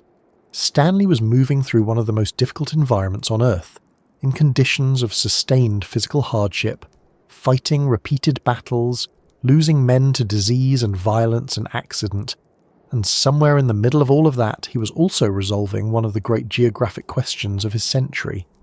The two things were happening simultaneously. The discovery and the suffering were not separate events. They were the same event experienced by the same people, at the same time in the same forest, on the same river. The forest did not acknowledge this. It continued to be what it was. Dense, wet, loud, with sounds that had nothing to do with the humans moving through it. Indifferent in the way that very large natural systems are indifferent. The trees were the same trees they had been for thousands of years. The river was the same river. The light on the forest floor was the same permanent half-twilight. The expedition was a temporary intrusion into something that would outlast it by a very long time, and on some level Stanley seems to have understood this. Not philosophically perhaps, but in the practical, physical way that the forest imposes on anyone who spends enough time inside it. The canopy occasionally opened where the river widened, and on those stretches the men could see the sky again, and the light that came through was startling after the dimness of the forest. Those moments are mentioned in Stanley's journals with a brevity that suggests they were noticed, registered, perhaps appreciated, and then left behind as the canopy closed again and the column moved on. The river widened and narrowed and widened again. The current varied. Sometimes the water was almost calm and the paddling was straightforward, and the column made good distance. Sometimes the river moved with a force that required constant correction, and the canoes fought the water for every kilometre.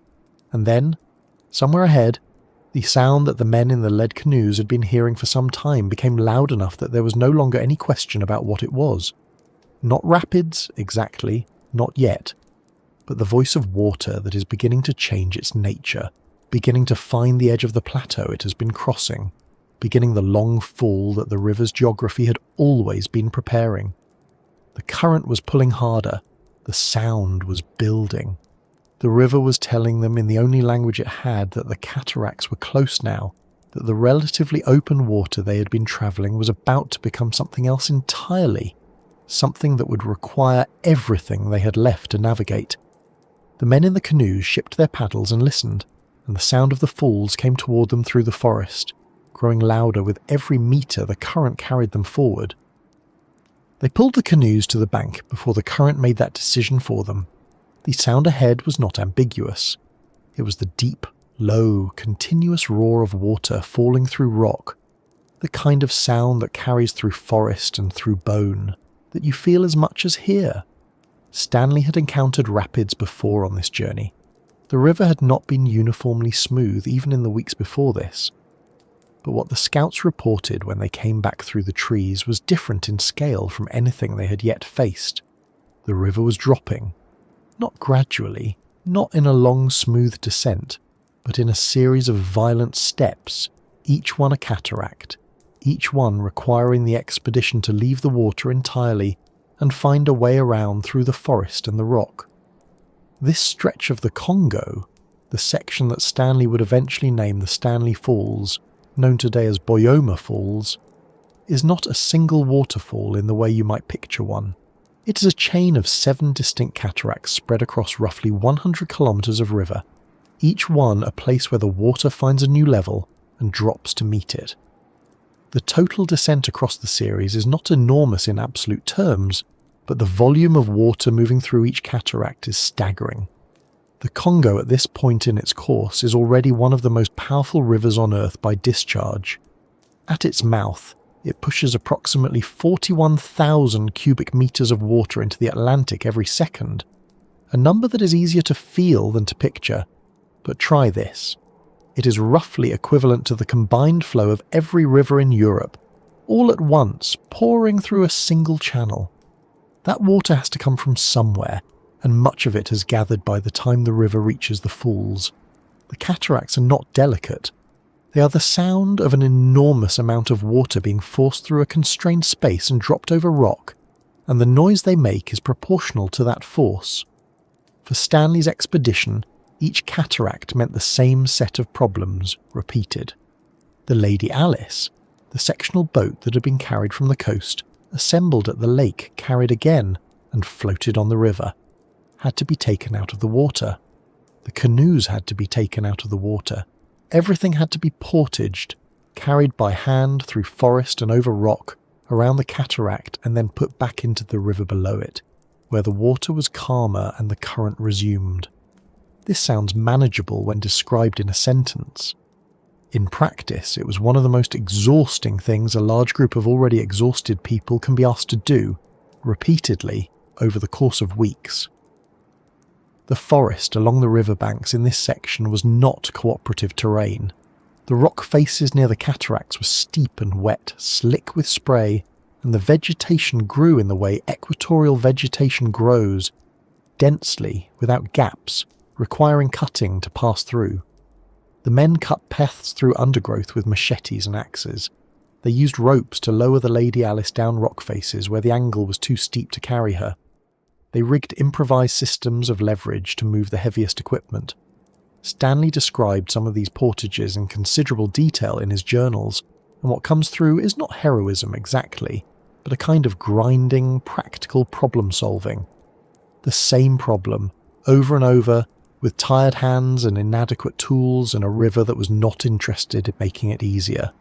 Men drowned at the cataracts, not all at once, not in a single catastrophic moment, but across the series of falls, in the way that dangerous water takes people.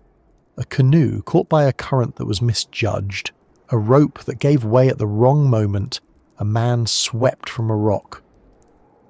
The river at the cataracts was not navigable in any conventional sense, and the expedition was attempting to navigate it anyway, because there was no other route. The forest on both sides was too dense and too unknown to abandon the river entirely and march overland. They were bound to the water even when the water was trying to kill them.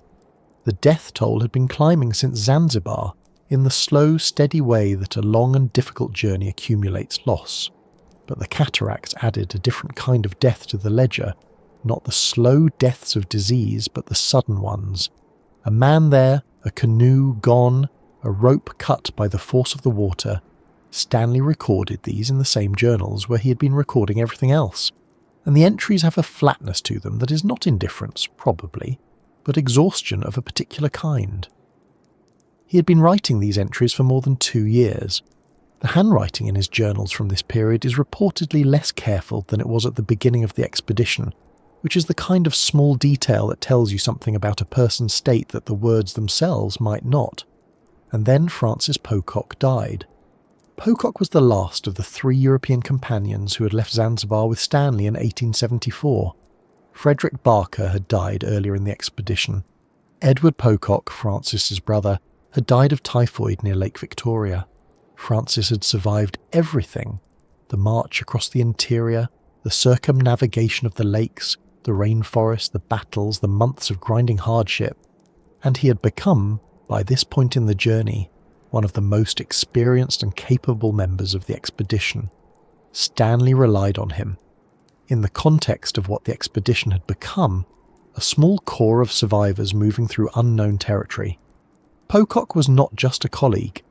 He was one of the few people Stanley could communicate with directly, in English, without the mediation of translators or the distance of command. He drowned in June 1877 at one of the lower cataracts in the series now called the Livingston Falls, a different set of rapids from the Stanley Falls further downstream, encountered after the river had briefly seemed to ease. The details of the accident are recorded in Stanley's journals and later in his book. Pocock was attempting to run a cataract in a canoe. It is not entirely clear whether this was a calculated risk or a misjudgment of the current, and the canoe was caught. He did not survive. He was 26 years old. He had been born in Kent, in England, in a family that had no particular reason to expect their son would die on a river in Central Africa. His body was not recovered. Stanley's journal entry for the day of Pocock's death is one of the entries that people have returned to when trying to understand what the expedition actually cost, in human terms. It is not a long entry. Stanley was not, in his journals, a man who wrote at length about grief, but the brevity of what he wrote about Pocock says something, and the days that followed, in which Stanley continued to lead the expedition, continued to make decisions, continued to record the river's progress. Those days say something too. He was now the only European among the surviving members of the expedition. Whatever the journey had been before, it was now something else. There was no one left who could share the weight of command in the way that another European companion could. No one left who had come from the same world Stanley had come from. No one left who would eventually go home and tell the same story. This is worth sitting with for a moment. The expedition that left Zanzibar in November 1874 had included 356 people. It had included 3 European companions, each of whom had known what they were signing up for and had come anyway. By June 1877, somewhere in the lower Congo cataracts, all 3 of those companions were dead, and Stanley was still moving forward, because the river was still moving forward, and because there was, by this point, no realistic alternative. Going back was not a serious option. The expedition had come too far. The forest behind them was too hostile. The men were too weakened. The only direction that made any sense was the direction the river was going. The cataracts of the lower Congo, the Livingston Falls as they are now known, are a different challenge from the Stanley Falls upstream. There are 32 of them, arranged over approximately 350 kilometres of river, between a wide, lake-like stretch called Malabo Pool and the Atlantic coast. They cannot be navigated. This is not a matter of skill or equipment or courage. The physics simply do not allow it. The river drops through the Crystal Mountains in a series of falls and rapids that have made this stretch of the Congo one of the most impassable major rivers on Earth, which is part of why the interior of the Congo basin remained unknown to European geographers for so long, even after the coast was well established. You could reach the coast. You could not go up the river from the coast. The cataracts stopped you within the first few hundred kilometres. Stanley's expedition, approaching from the interior, faced the reverse problem. They had been on the river. Now the river was ending its navigable phase, and they had to leave it.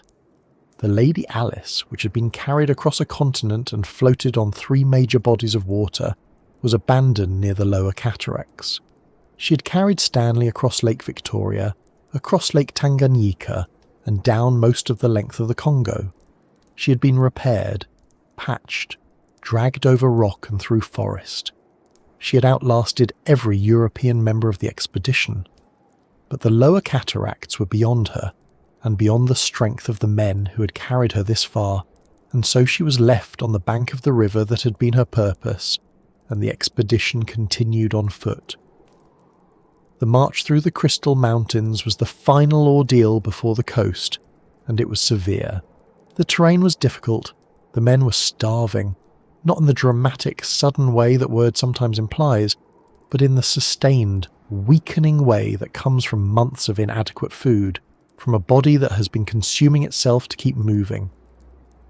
The expedition had been living off what they could trade for, hunt or find, and by the time they were in the Crystal Mountains, those options were nearly exhausted. Stanley later described men so weak they had to be supported by others to walk. He described himself as not much better. It was in this condition that Stanley made a decision that tells you something about how desperate the situation had become, and also about his practical clarity of mind even in extremity. He wrote a letter. He wrote it in English and in French, addressed to any European traders or agents at the Portuguese settlement of Boma, which he believed was somewhere ahead near the coast. He did not know exactly how far. He did not know if anyone would receive the letter. He sent it ahead with a small group of men who were in slightly better condition than the rest, asking them to move as fast as they could and deliver it to whoever they found. The letter is brief and direct. It identifies Stanley by name. It states that he is travelling with approximately 115 people. It describes their condition without elaboration. They are starving. They are exhausted. They need food. He lists specific things: rice, dried fish, palm oil, tobacco, with the practicality of a man who has been thinking about food for a long time and knows exactly what his people need. The letter ends with a request for someone to come and meet them, and with a sentence that carries the weight of everything the journey had cost. He says they are in a state of the greatest distress. That letter travelled ahead through the last stretch of the Crystal Mountains, carried by men who were themselves barely able to walk, toward a settlement that Stanley had never seen and could only approximate on a map. Whether it would arrive, whether anyone would respond, whether the response would come in time, none of that was certain. The expedition had been living with uncertainty for nearly 3 years. This was simply the latest version of it.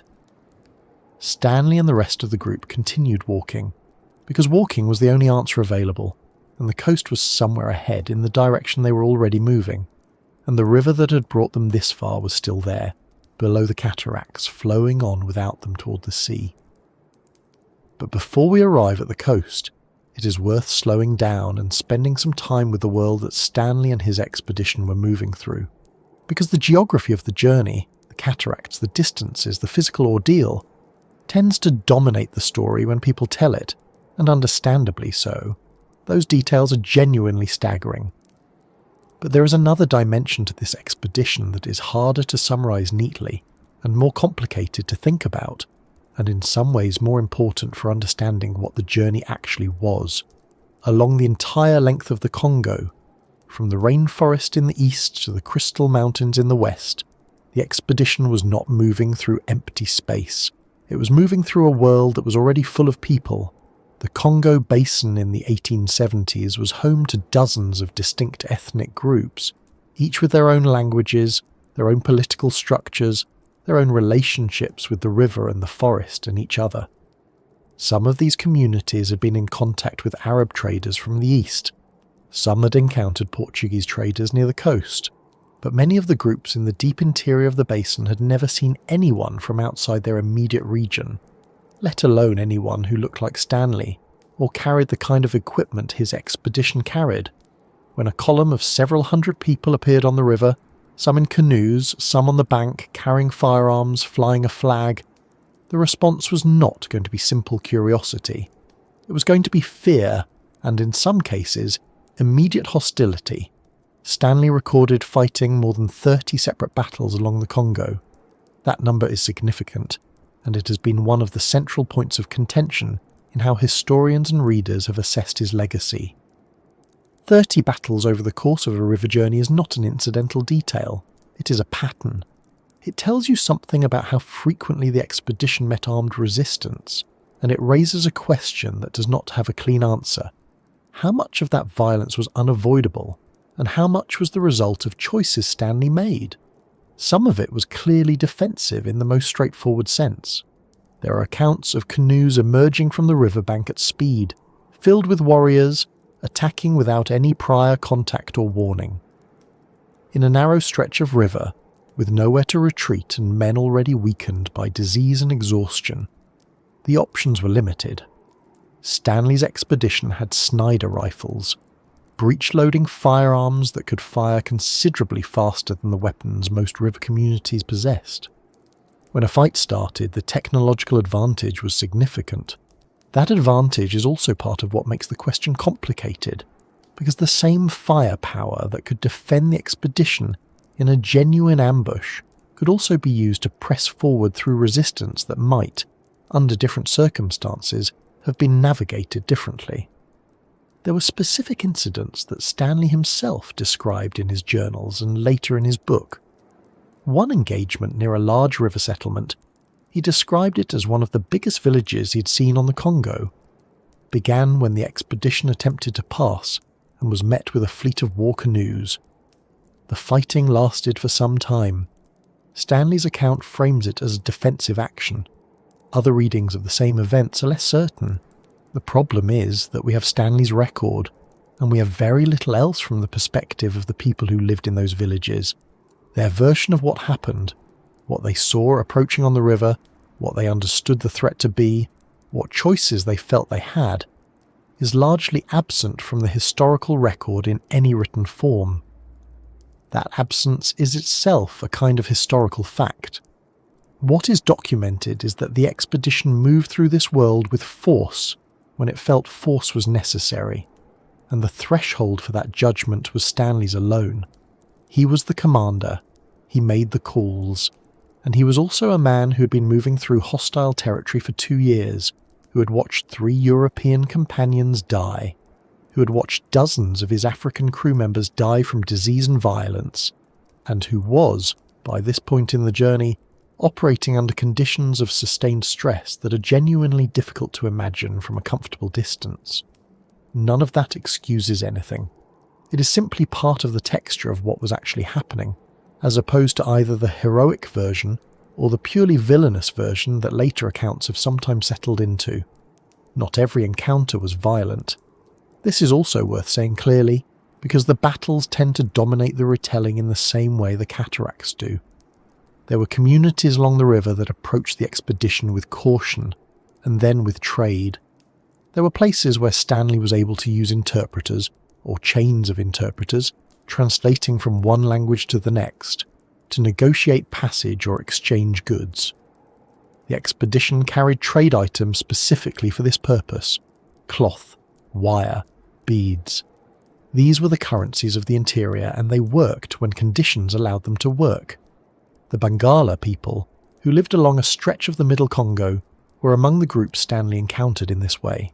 They were traders themselves, with established networks along the river, and they understood the logic of exchange even if they had never encountered anyone quite like Stanley's expedition before. Some accounts from this stretch of the journey describe a kind of wary mutual curiosity, the expedition looking at a world it had never seen, and the river communities looking back at something equally unfamiliar. There is something quietly remarkable about that image, even knowing everything else that surrounds it. Stanley was, among other things, a journalist, and he was watching carefully.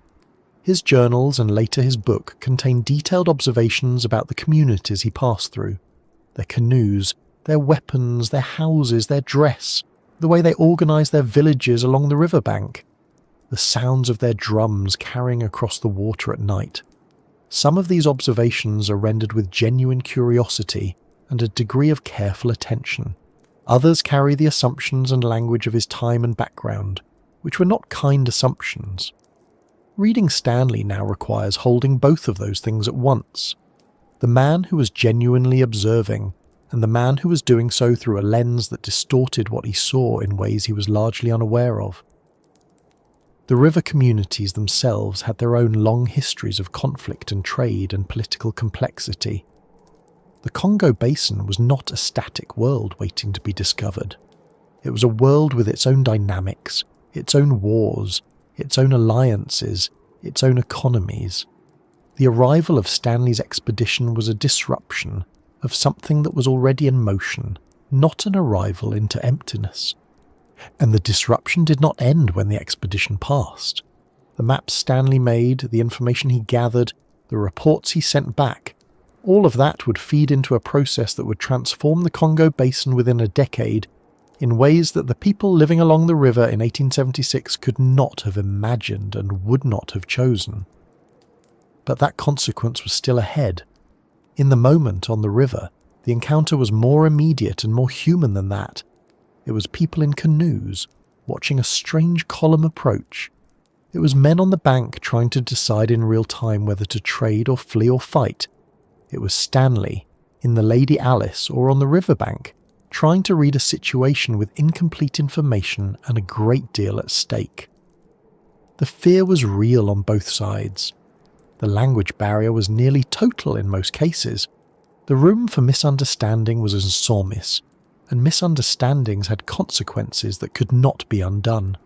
There is one detail that comes up in accounts of this part of the journey that is worth pausing on, because it captures something about the texture of these encounters that broader summaries tend to miss.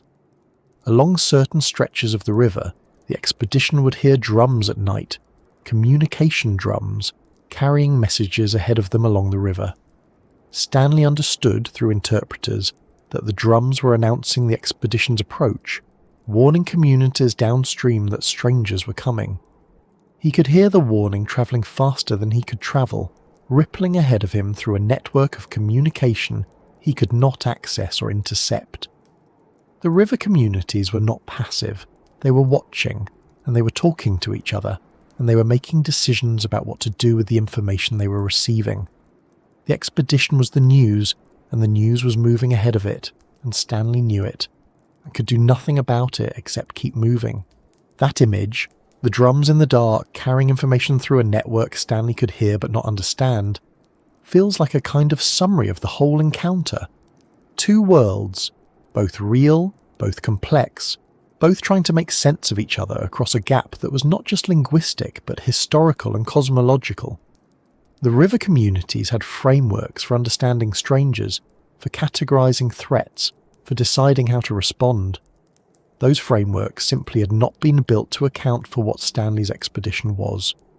And Stanley had frameworks too, built from his Welsh childhood and his American reinvention and his years as a journalist and his months in Africa. Frameworks that let him observe and record and navigate, but that also limited what he could see. The 30-plus battles are part of the historical record. So are the moments of trade and the wary curiosity. So is the silence of the communities themselves in the written record, the absence of their own accounts of these encounters in any form that was preserved and transmitted. History tends to be written by the people who had the tools to write it down and the infrastructure to preserve it, and in 1876 on the Congo River, that was Stanley. What the Bangala traders made of him, what the villagers in the large settlement made of the armed column approaching on the water, what the people who beat the warning drums at night understood about what was coming. Those perspectives exist, but they exist in forms that the historical record as it has come down to us does not easily reach. This is not a comfortable place to leave the subject, and it is not meant to be. It is simply where the honest accounting of the expedition leads when you look at it from more than one angle. Stanley crossed a continent. He followed a river that no one had followed before. He did it through a world full of people who had their own claims on that river and that forest. And the crossing cost them something too, in ways that were immediate and in ways that would echo forward for decades. Both of those things are true, neither cancels the other out. The expedition continued west.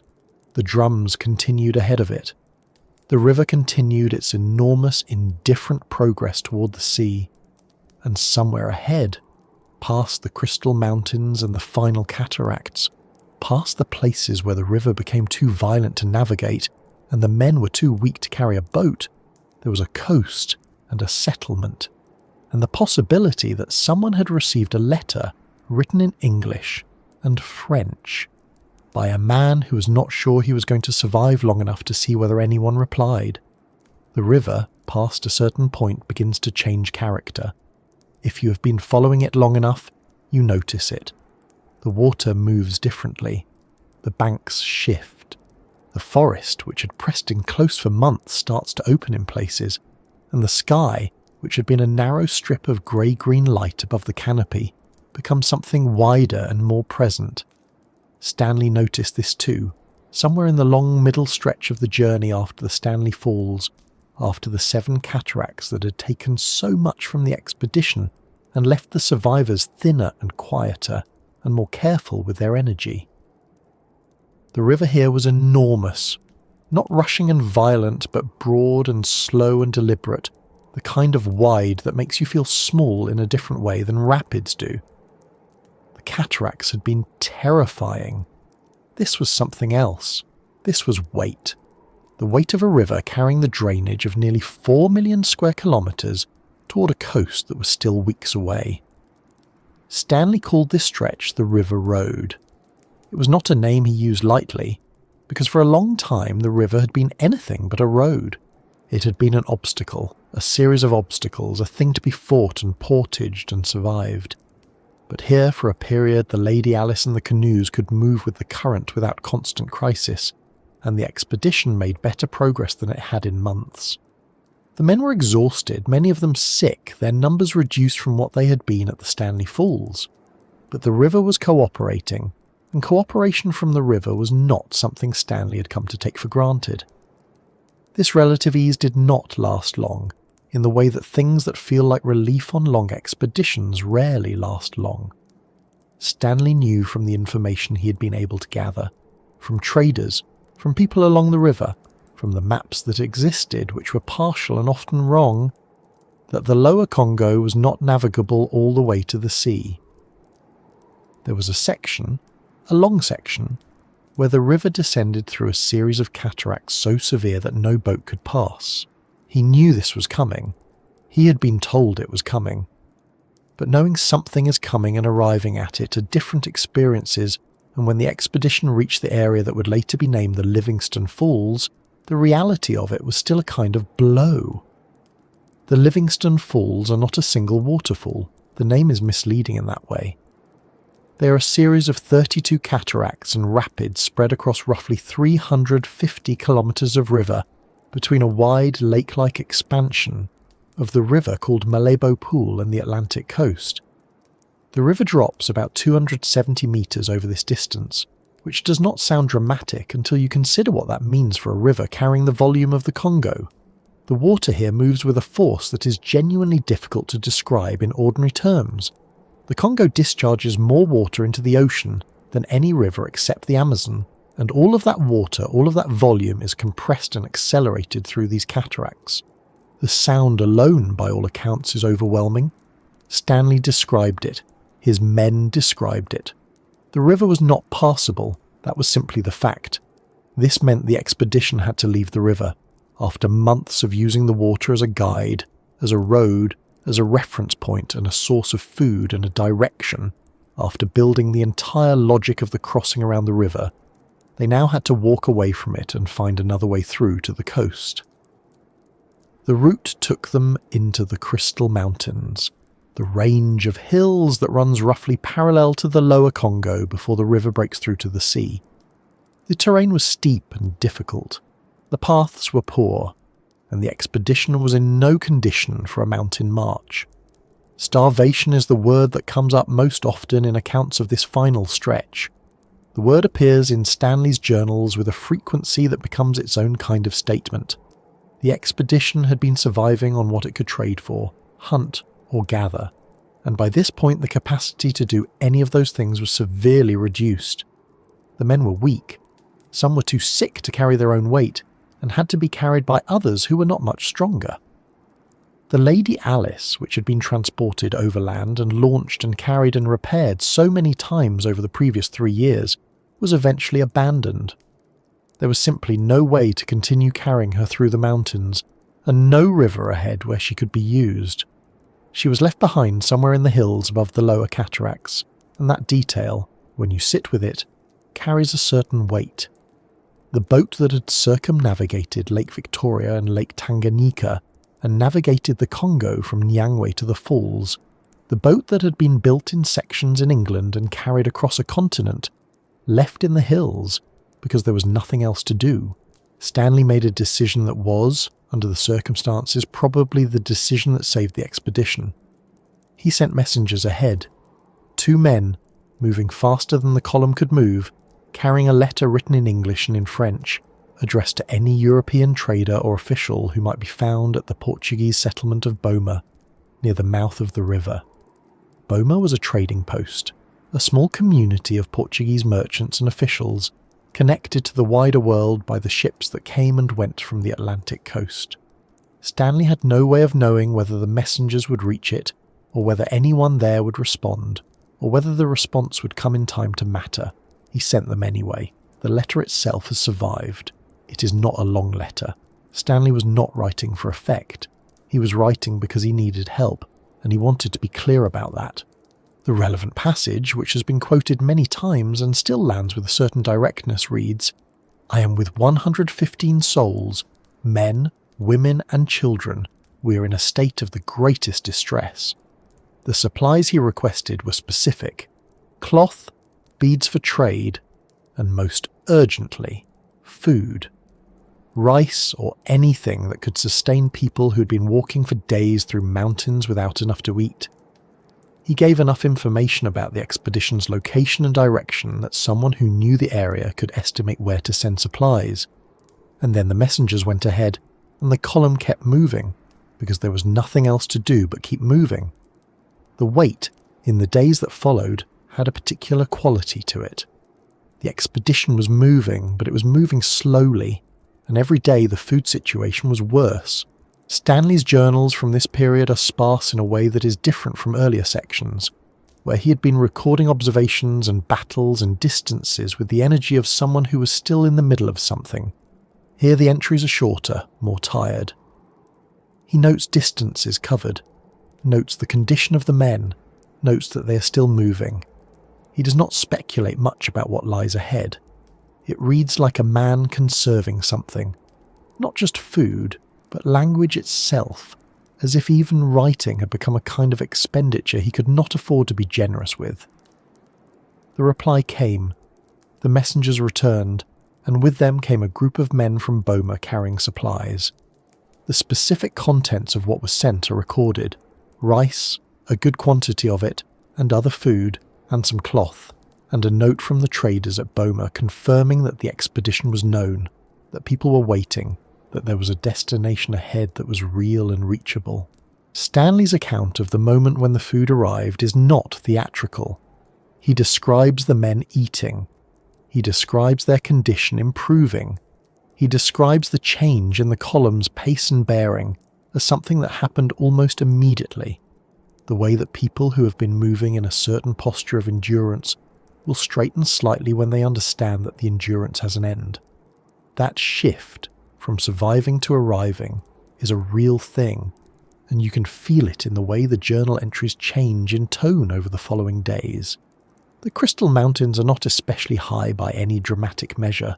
The highest points in the range reach a little over 900 meters, but they are steep and densely vegetated, and the paths through them in 1877 were not built for a column of more than 100 people in poor physical condition carrying equipment. The march through them took days. The river could be heard in places far below, the sound of the cataracts carrying up through the hills. The men were moving parallel to a river they could no longer use, following a road that existed only because other people had walked it before them, heading toward a coast that the messengers had confirmed was real. There is something worth noticing about this final overland section that tends to get compressed in summaries of the expedition. Stanley had been following the Congo for months. The river had been the organising principle of the entire second half of the journey, from Nyangwe to wherever they were now. And now the river had, in a sense, let them go. It had become too violent to follow, too steep in its descent, too powerful to navigate. The expedition had to find the coast by other means. In a small way, that mirrors something about the whole journey. Stanley had set out to follow the river, to trace it from its interior to the sea, to answer the question of where it went. And the river at the very end refused to be followed. It went its own way, down through the cataracts, and the humans had to walk around it and meet it again at the bottom, at the place where it finally flattened and widened and met the Atlantic. The men who walked through those mountains in August of 1877 had been travelling for roughly 999 days since leaving Zanzibar. They had started as a column of 356 people. They were now 114 or 115. Accounts vary slightly by a person or two depending on who is counting and how. The losses had accumulated across 3 years of disease and drowning and violence and simple exhaustion. Some had died in the first weeks of the march from Bagamoyo. Some had died on the shores of Lake Victoria. Some had died of smallpox on the march to Tanganyika. Edward Pocock had died of typhoid. Frederick Barker had died. Francis Pocock had drowned at a cataract somewhere in the lower river. The African members of the expedition had died in numbers that the historical record does not capture with the same precision as the European names, which is itself a kind of statement about whose deaths were considered worth recording in detail. The survivors were thin and sick, and they had been walking through the Crystal Mountains for days, and they were almost at the end. Boma was ahead. The coast was ahead. The river, somewhere below them in its final stretch, was moving toward the same place, and the expedition, which had followed it across a continent, was about to arrive. Boma appeared on August 9th, 1877, not as a dramatic revelation, not as something that emerged suddenly from behind a ridge in a way that would make a good scene in a film.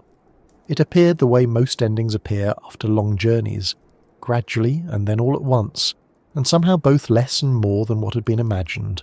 A Portuguese trading post near the mouth of the Congo River, on the southern bank, in what is now the Democratic Republic of Congo not far from the border with Angola.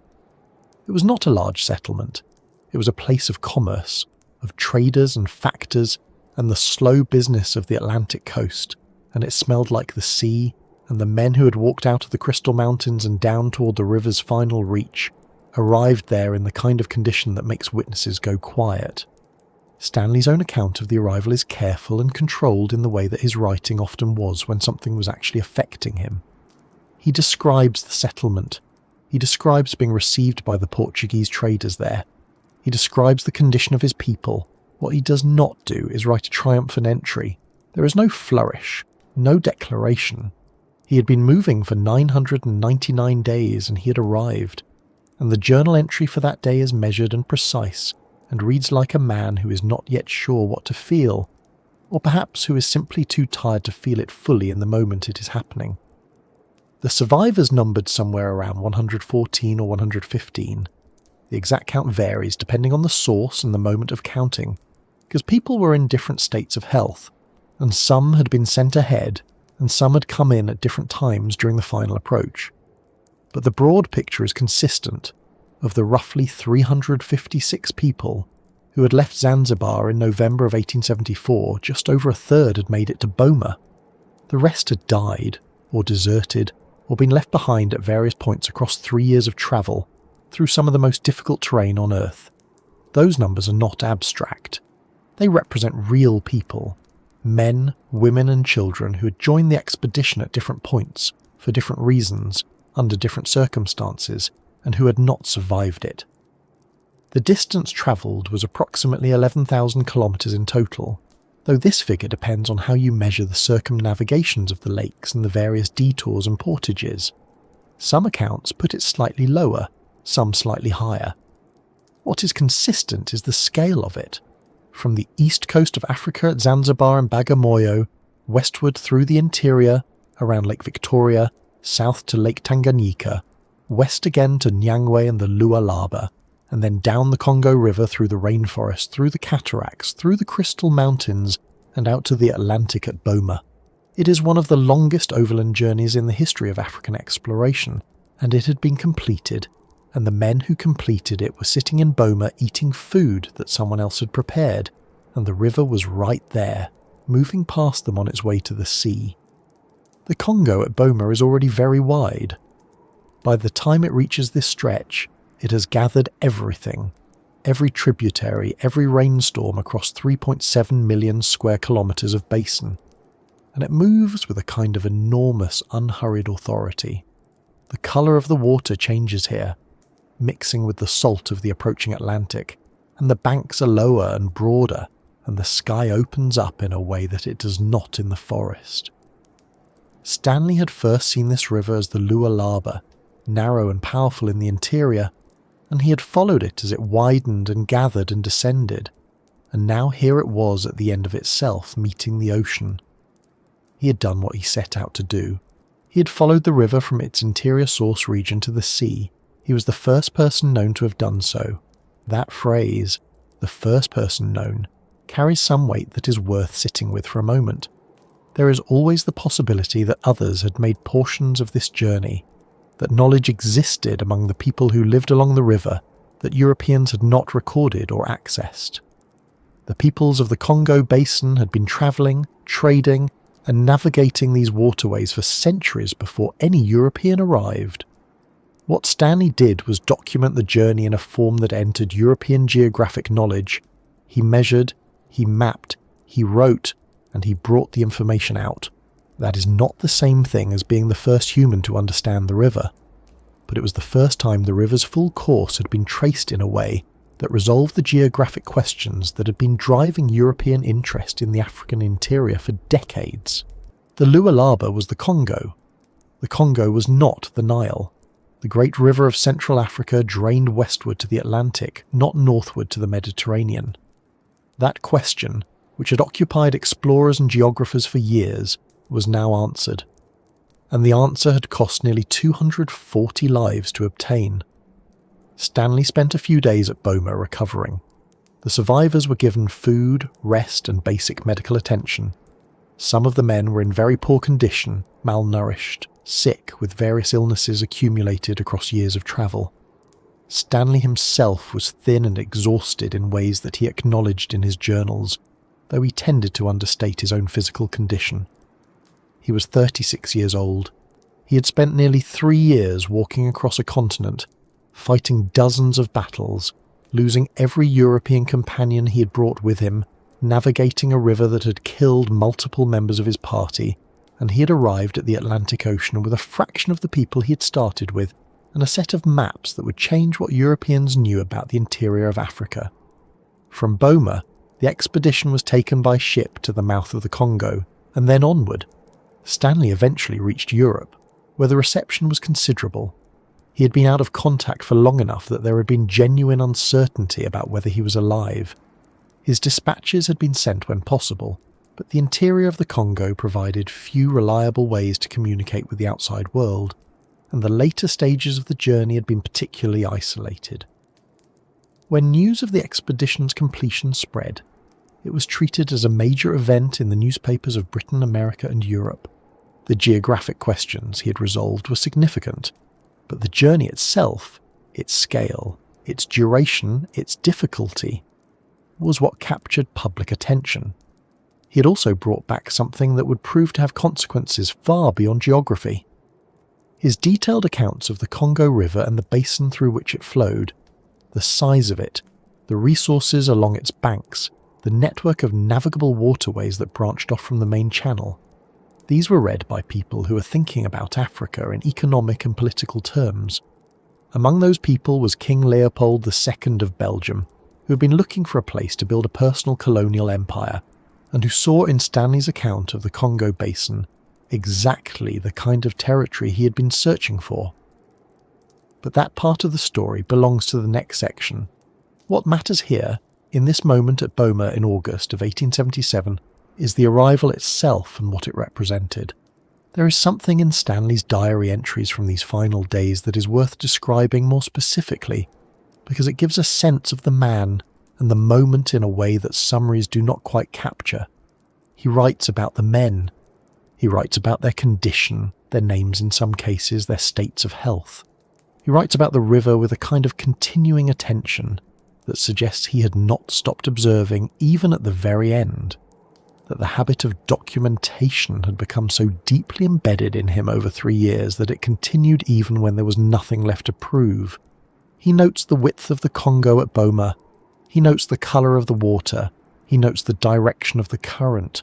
He's still, even at the end, taking measurements. There is also a quietness in those entries that is different from the quietness of exhaustion in the Crystal Mountains. It is more like the quietness of completion.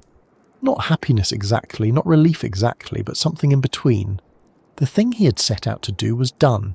The river had been followed, the maps were made, the question was answered. And now there was this, a trading post on the south bank of the Congo, food, rest, and the sound of the Atlantic not far away. The Lady Alice, the sectional wooden boat that had been carried in pieces from the coast, assembled at Lake Victoria, used to circumnavigate both that lake and Lake Tanganyika, and then used on the Congo River through the forest and the cataracts. The Lady Alice did not make it to Boma. She had been abandoned during the final overland march through the Crystal Mountains, left on the riverbank somewhere in the lower Congo, when it became clear that she could not be carried any further, and that the expedition needed to move on foot. She had served for nearly 3 years and thousands of kilometres of water, and she was left behind. Stanley does not write about this with much sentiment. He was practical about equipment in the way that people who have been in the field for a long time tend to become, but there is something quietly sad about it. This boat that had been named for a woman back home, that had been the instrument of some of the expedition's most significant geographic work, left on a riverbank in the lower Congo, while the men who had used her walked away through the mountains. The woman the boat was named for was Alice Pike, an American heiress whom Stanley had met before departing, and with whom he had been romantically involved. He had named the boat for her and carried her photograph and written about her in his journals with a warmth that is somewhat at odds with his public reputation for toughness. By the time he arrived at Boma, Alice Pike had married someone else. She had not waited the 3 years of the expedition. Stanley learned this some time after his return. He did not write extensively about it in his published accounts. In his private journals, the references are brief and controlled.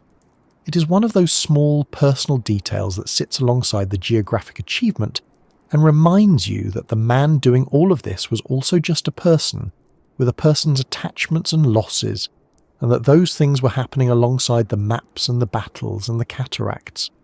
The surviving members of the expedition, the African men, women and children who had walked or travelled by boat for 999 days, were eventually returned to Zanzibar, or made their own ways home from the coast. Their individual stories after Boma are not well documented in the historical record.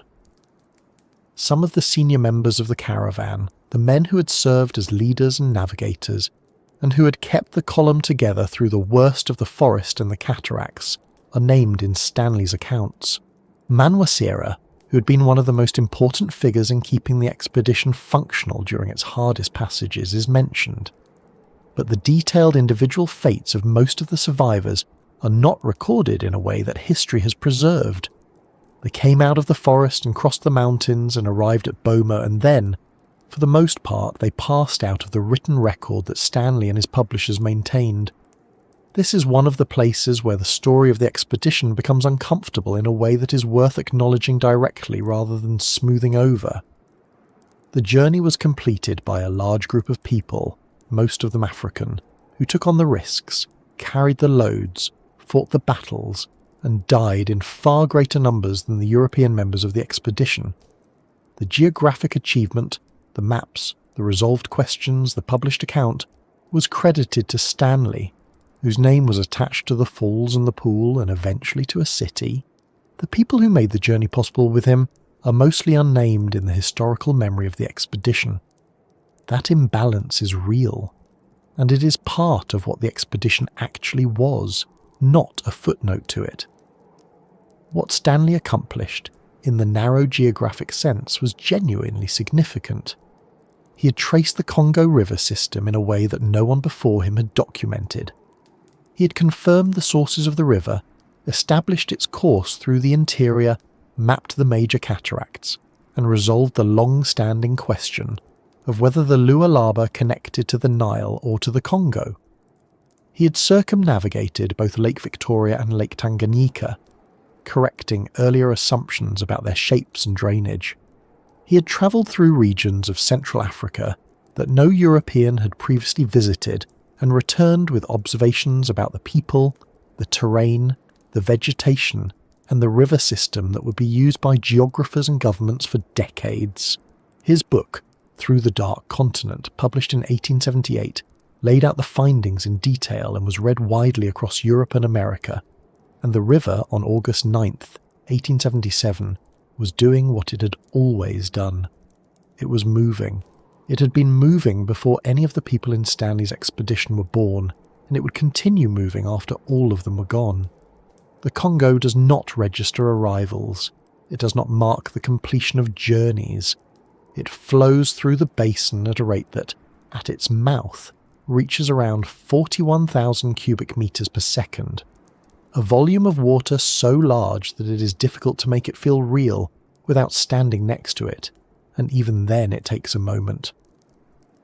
The river that Stanley had followed across a continent was the same river it had always been.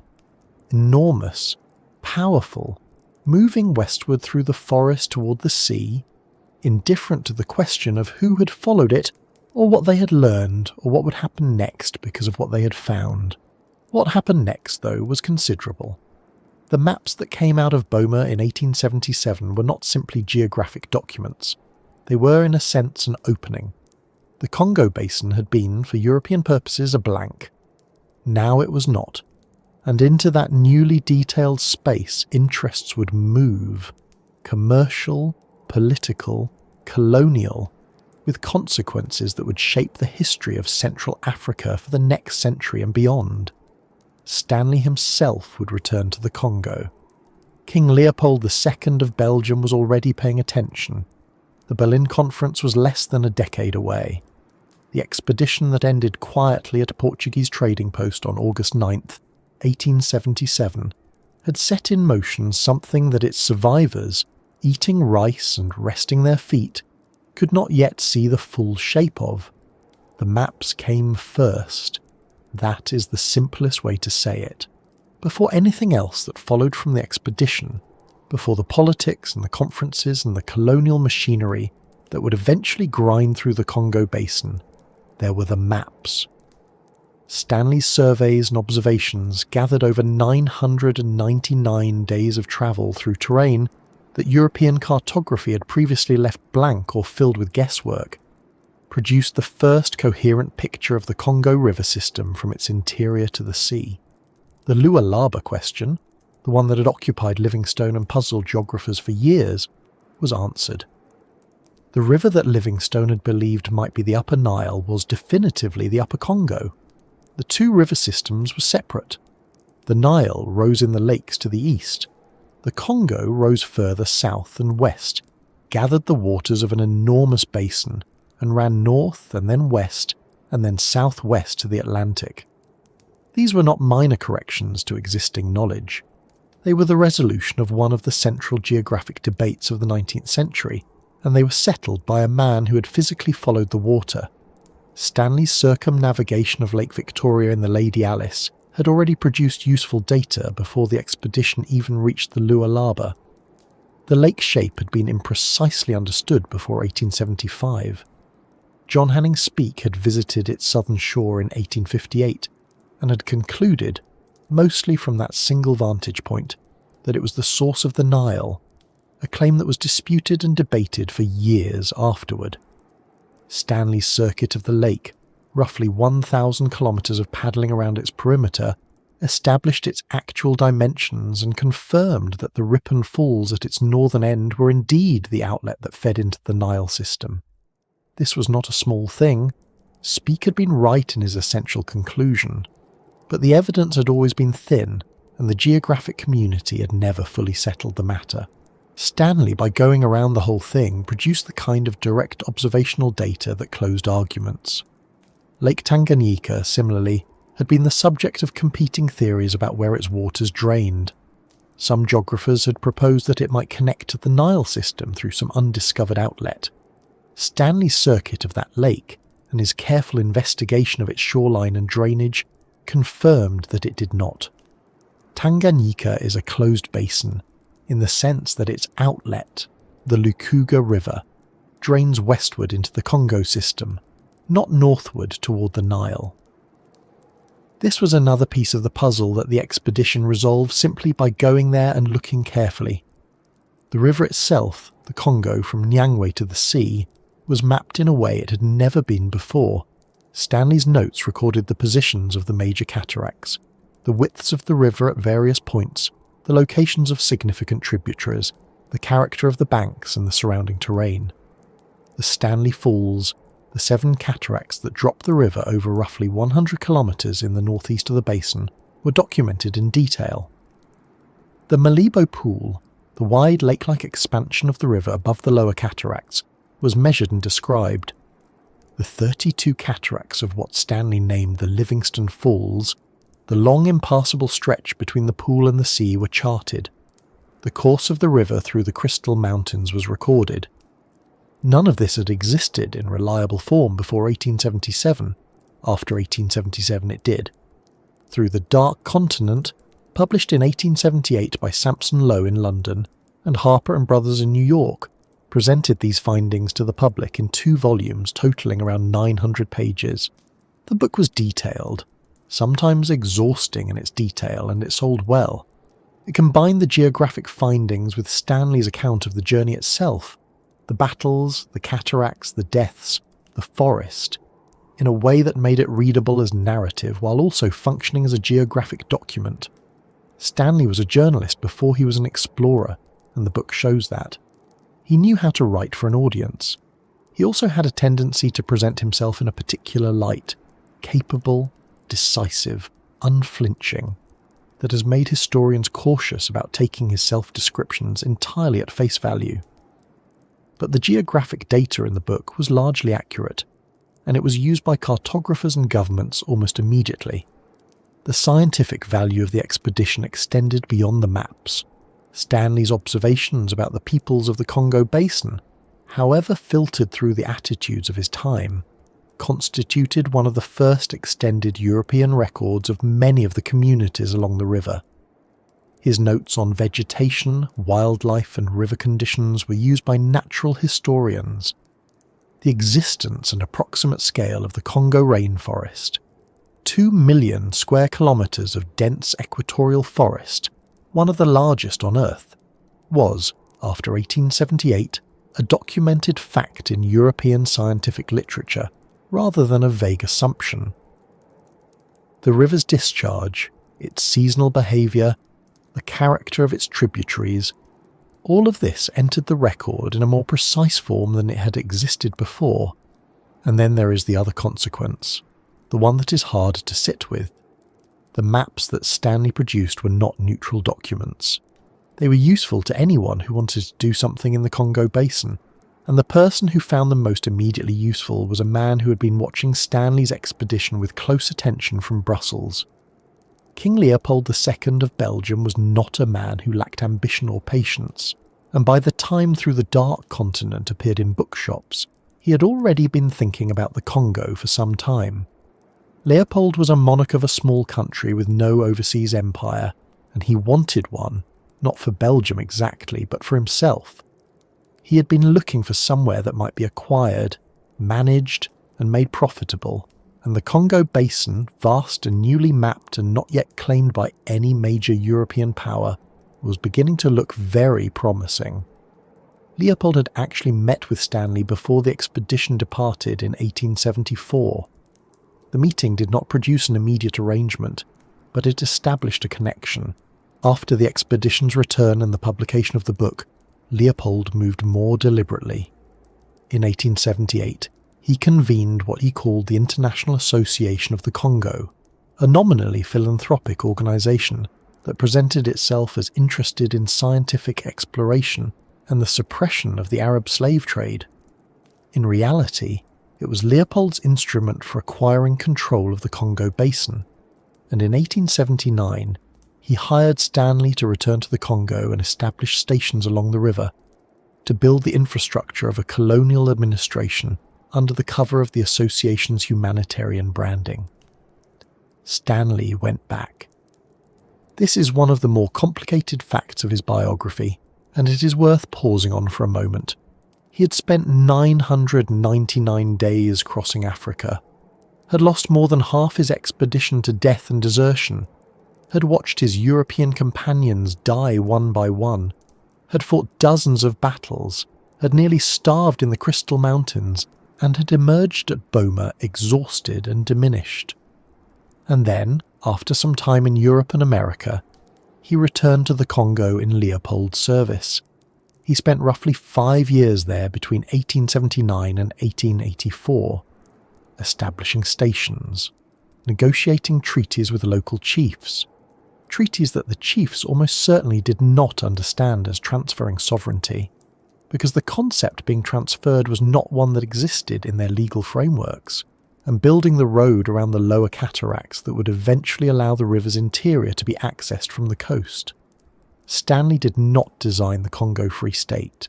That was Leopold's construction, formalised at the Berlin Conference of 1884 and 1885, where the European powers met to regulate their competing claims to African territory and recognise Leopold's personal sovereignty over the Congo Basin. The Congo Free State was not a Belgian colony in the ordinary sense. It was Leopold's private property, governed by him personally, not by the Belgian government or parliament. What happened there over the following 2 decades, the rubber quotas, the hostage-taking, the systematic mutilation of people who failed to meet their quotas, the deaths that historians have estimated in the millions, was among the worst colonial atrocities of the 19th and early 20th centuries. It was eventually exposed, largely through the work of journalists and activists including E.D. Morel and Roger Casement, and international pressure forced Leopold to transfer the territory to Belgium in 1908. Stanley had been dead 4 years by then. The question of Stanley's responsibility for what happened in the Congo Free State is genuinely difficult, and it is worth being careful about it rather than reaching for easy answers. He did not design Leopold's system of forced labour and terror. He was not present for most of it. His own accounts of his time in Leopold's service suggest that he believed, or at least told himself, that what he was building was a legitimate commercial and civilizing enterprise. The language of the era, which he used without apparent irony. At the same time, he was not naive about Leopold's character or motives. He was a professional who took the commission and did the work, and the work he did, the stations, the treaties, the road, was the infrastructure on which the atrocities were built. The geographic achievement of 1874 to 1877 opened the basin. The work of 1879 to 1884 made it accessible. What came after was not Stanley's doing, but it was not entirely separable from what he had done either. This is one of the places where the expedition sits uncomfortably in history, and it is worth not rushing past it. The 999-day journey is a genuine feat of endurance and navigation. The maps it produced were scientifically significant. The resolution of the Nile-Congo question was a real contribution to geographic knowledge. These things are true, and they are also true that the journey contributed, in a direct and traceable way, to one of the most brutal colonial episodes on record. Both of these things are part of what the expedition was. The geographic achievement does not cancel the colonial consequence, and the colonial consequence does not erase the geographic achievement. They are simply both there in the same story, and the story does not resolve them into a clean verdict. What the expedition revealed then was not only geography. It revealed the Congo Basin as a space that European powers could now imagine possessing, because they could now see, on a map, what it contained and how it was organised and how it might be entered and traversed. Before 1877, the interior of the Congo was, for European purposes, genuinely unknown. After 1877 it was not, and the speed with which that knowledge was converted into colonial claim, from the publication of the book in 1878 to the Berlin Conference in 1884, barely 6 years, tells you something about the relationship between exploration and empire in that period. Exploration was not neutral.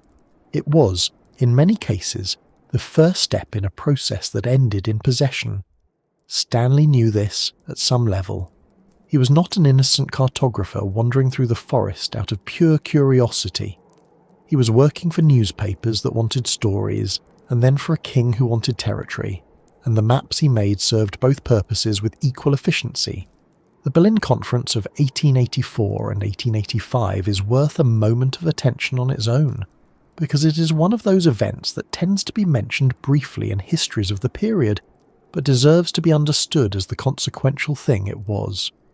40 nations met in Berlin over several months to establish the rules by which African territory could be claimed by European powers.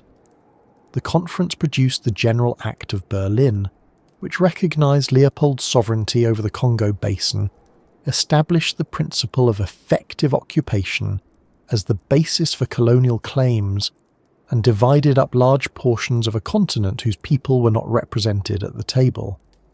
The maps that Stanley had produced were, in a literal sense, present in that room.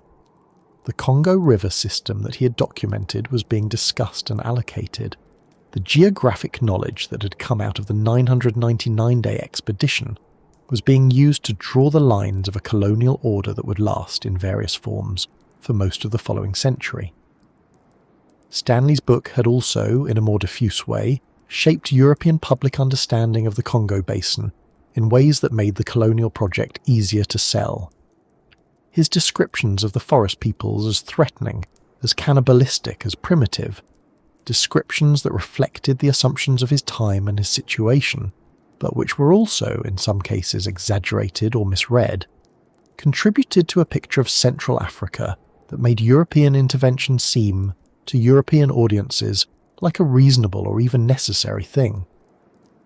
The humanitarian rhetoric that Leopold used to justify the Congo Free State, suppressing the Arab slave trade, bringing civilization and commerce to the interior, played better to an audience that had read accounts of the Congo as a place of darkness and danger. Stanley's narrative, however unintentionally, had helped create that audience. None of this diminishes what the men and women of the expedition actually endured, or what was actually accomplished in terms of geographic knowledge. It does mean that the expedition cannot be told as a simple story of heroic exploration, because it was not a simple story. It was a complicated human event, with a complicated human aftermath, and the maps it produced had complicated human uses. What the expedition left behind in the end was a picture of a river, a very detailed, very hard-won picture of a river that had been running through the centre of Africa long before any of the people in Stanley's caravan were born. The Congo River system, the main river and its tributaries, the Kasai and the Ubangi and the Aruwimi and the others, was now, after 1878, a documented geographic reality in the European scientific record. The cataracts were named, the pool was named, the falls were named.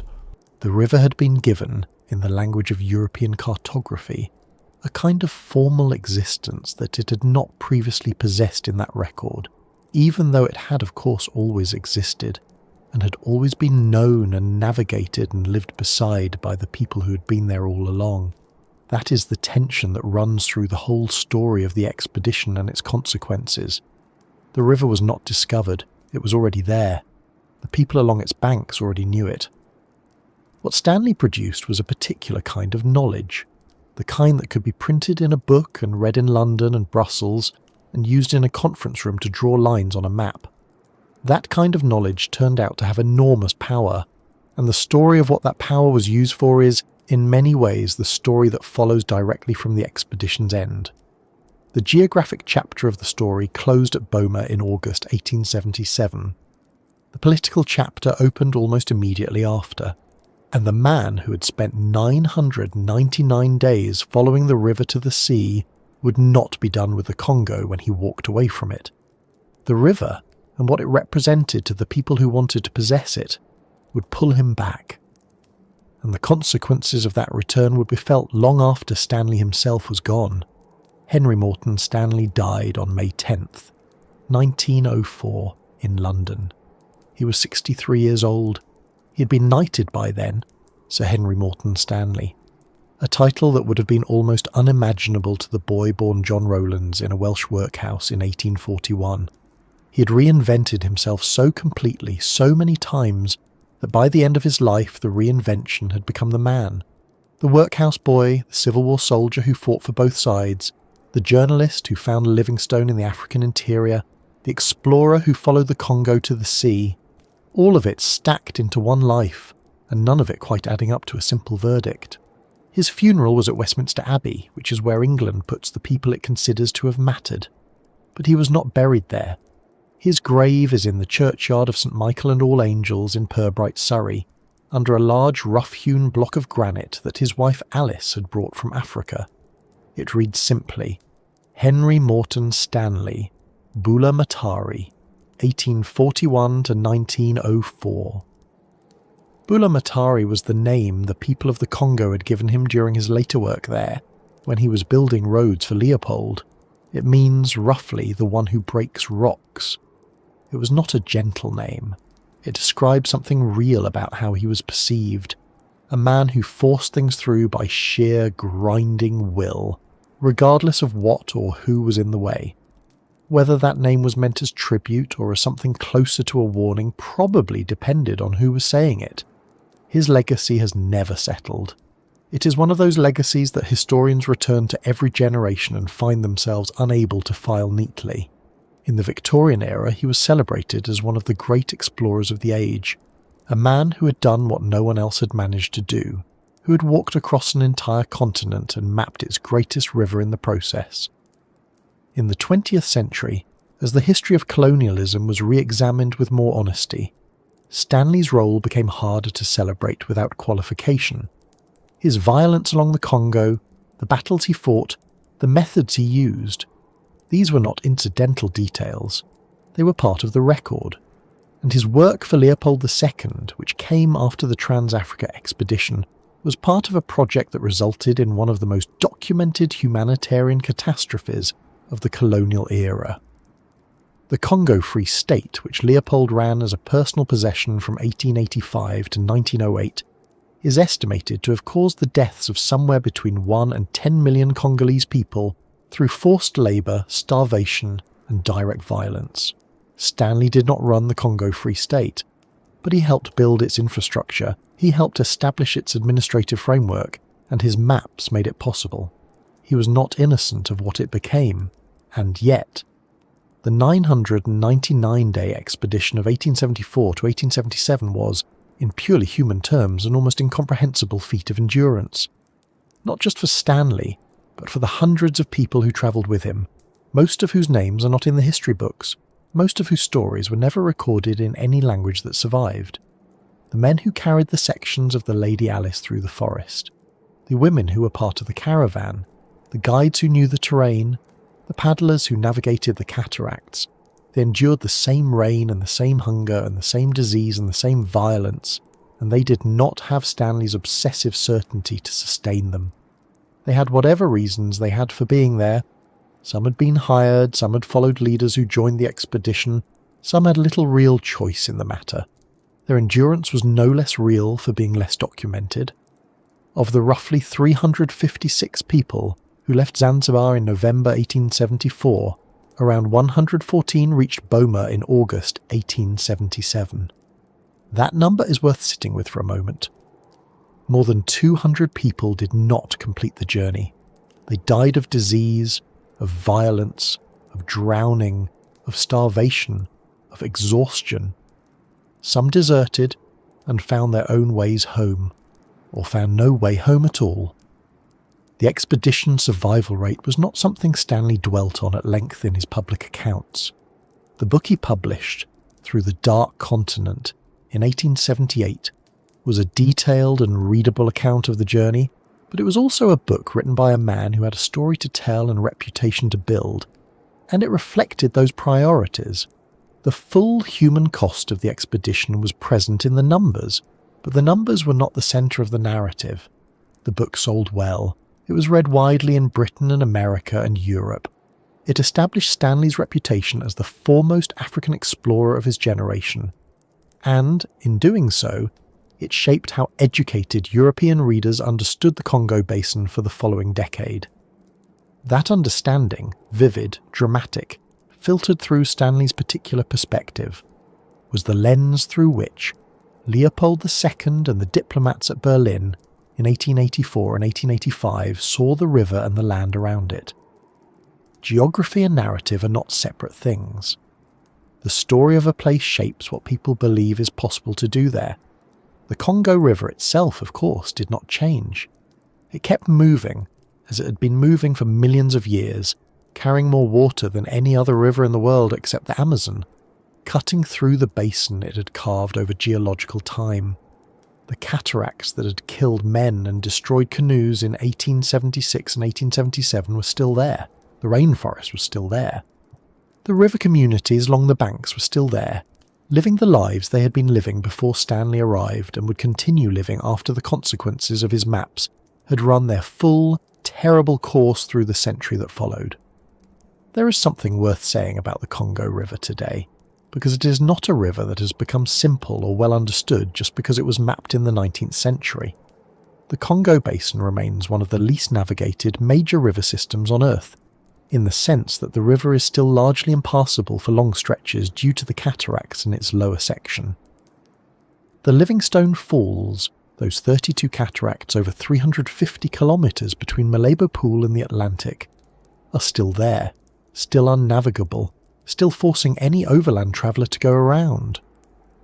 The Congo rainforest, the second largest tropical rainforest on Earth after the Amazon, still contains vast areas of biodiversity that are not fully documented. New species are still being described by scientists working in the basin. The river is still, in a real sense, not entirely known. The Democratic Republic of Congo, the country that occupies most of the river's basin today, has had one of the most difficult histories of any nation on Earth. The colonial period under Leopold, and then under Belgian state rule after 1908, left deep structural damage. Independence in 1960 was followed by decades of instability, war and exploitation. The eastern part of the country has been in various states of conflict for most of the past 30 years. The Congo River still runs through it all, still the central geographic fact of the region, still the main artery of transport in a country with almost no paved roads outside the major cities, still carrying the canoes and barges and dugouts of millions of people who live along its banks. The river that Stanley mapped in 999 days is the same river that people cross today to visit relatives, to carry goods to market, to fish in the early morning when the mist sits low on the water. Stanley's name has been removed from most of the places that were named after him in the colonial period. Stanley Falls became Boyoma Falls, Stanley Pool became Malabo Pool, Stanleyville, the city on the upper river, became Kisangani. These renamings are not erasures of history. The history is still there, in the records and the books and the documented consequences. They are rather a reassertion of the fact that the places existed before the names were given, that the river had been called things by the people who lived beside it long before any European cartographer arrived with a notebook. The renaming is a kind of correction, not a complete one because no renaming can undo what happened, but a correction nonetheless. What does the 999-day expedition mean then in human terms? It is a question worth asking slowly without rushing to an answer. It means, first of all, that a group of people, a large, complicated, diverse group of people, not one heroic individual, crossed an entire continent on foot and by water, through terrain that was genuinely unknown to them, through disease and violence and starvation, and that most of them did not survive it. That is a fact about human endurance and human cost that does not resolve into anything comfortable. It means that a river which had been flowing through the centre of Africa for millions of years was, for the first time, traced continuously from its interior to the sea by someone who recorded what they saw in a form that entered the global scientific record. That is a fact about geography and knowledge, and it is true regardless of what was done with that knowledge afterward. It means that the knowledge was used almost immediately to begin a process of possession and extraction that caused enormous suffering to the people who had been living in the Congo Basin all along. That is a fact about power and about the relationship between exploration and empire that is not comfortable either, but is also true. These things coexist. The They do not cancel each other out. The endurance was real, the geography was real, the harm was real. The same expedition produced all three. That is what makes it a genuinely difficult story to tell, and why it keeps being told, because it sits at the intersection of things that human beings still argue about. What exploration means, what knowledge is for, what one person's determination cost the people around them, and how a continent's history can be altered by a single set of maps. Francis Pocock, who drowned at a cataract on the Lower Congo in June 1877, was 26 years old. He was a fisherman's son from Upnor in Kent, and he had joined the expedition because Stanley had recruited him and his brother Edward, both of whom were dead before the river reached the sea. There is a small memorial to Francis in the village of Upnor. It is not a famous memorial. Most people who pass it probably do not know the full story of what it marks. But it marks something real. A young man from a small English village who travelled to the centre of Africa and did not come back, whose death was one data point in the enormous human cost of a journey that is usually told as one man's story. Stanley himself, in his later years, was not an easy person to know or to be around.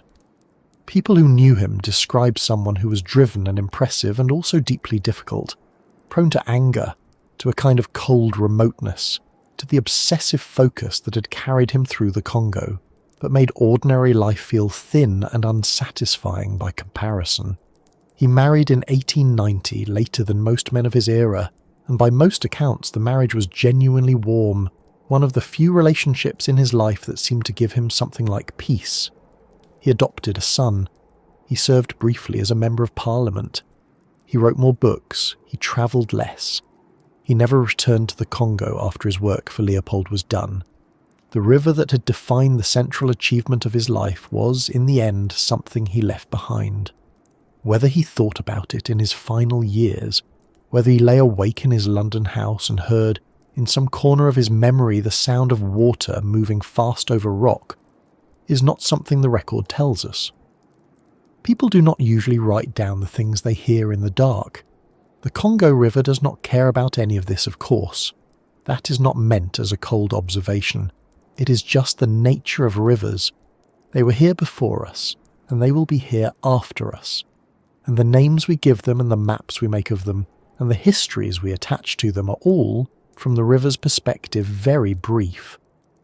The Congo has been running west and west again through the heart of Africa for longer than our species has existed.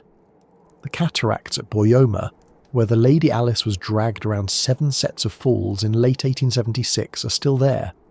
The pool at Malibo, where the river widens into something almost like a lake before the final descent to the Atlantic, is still there.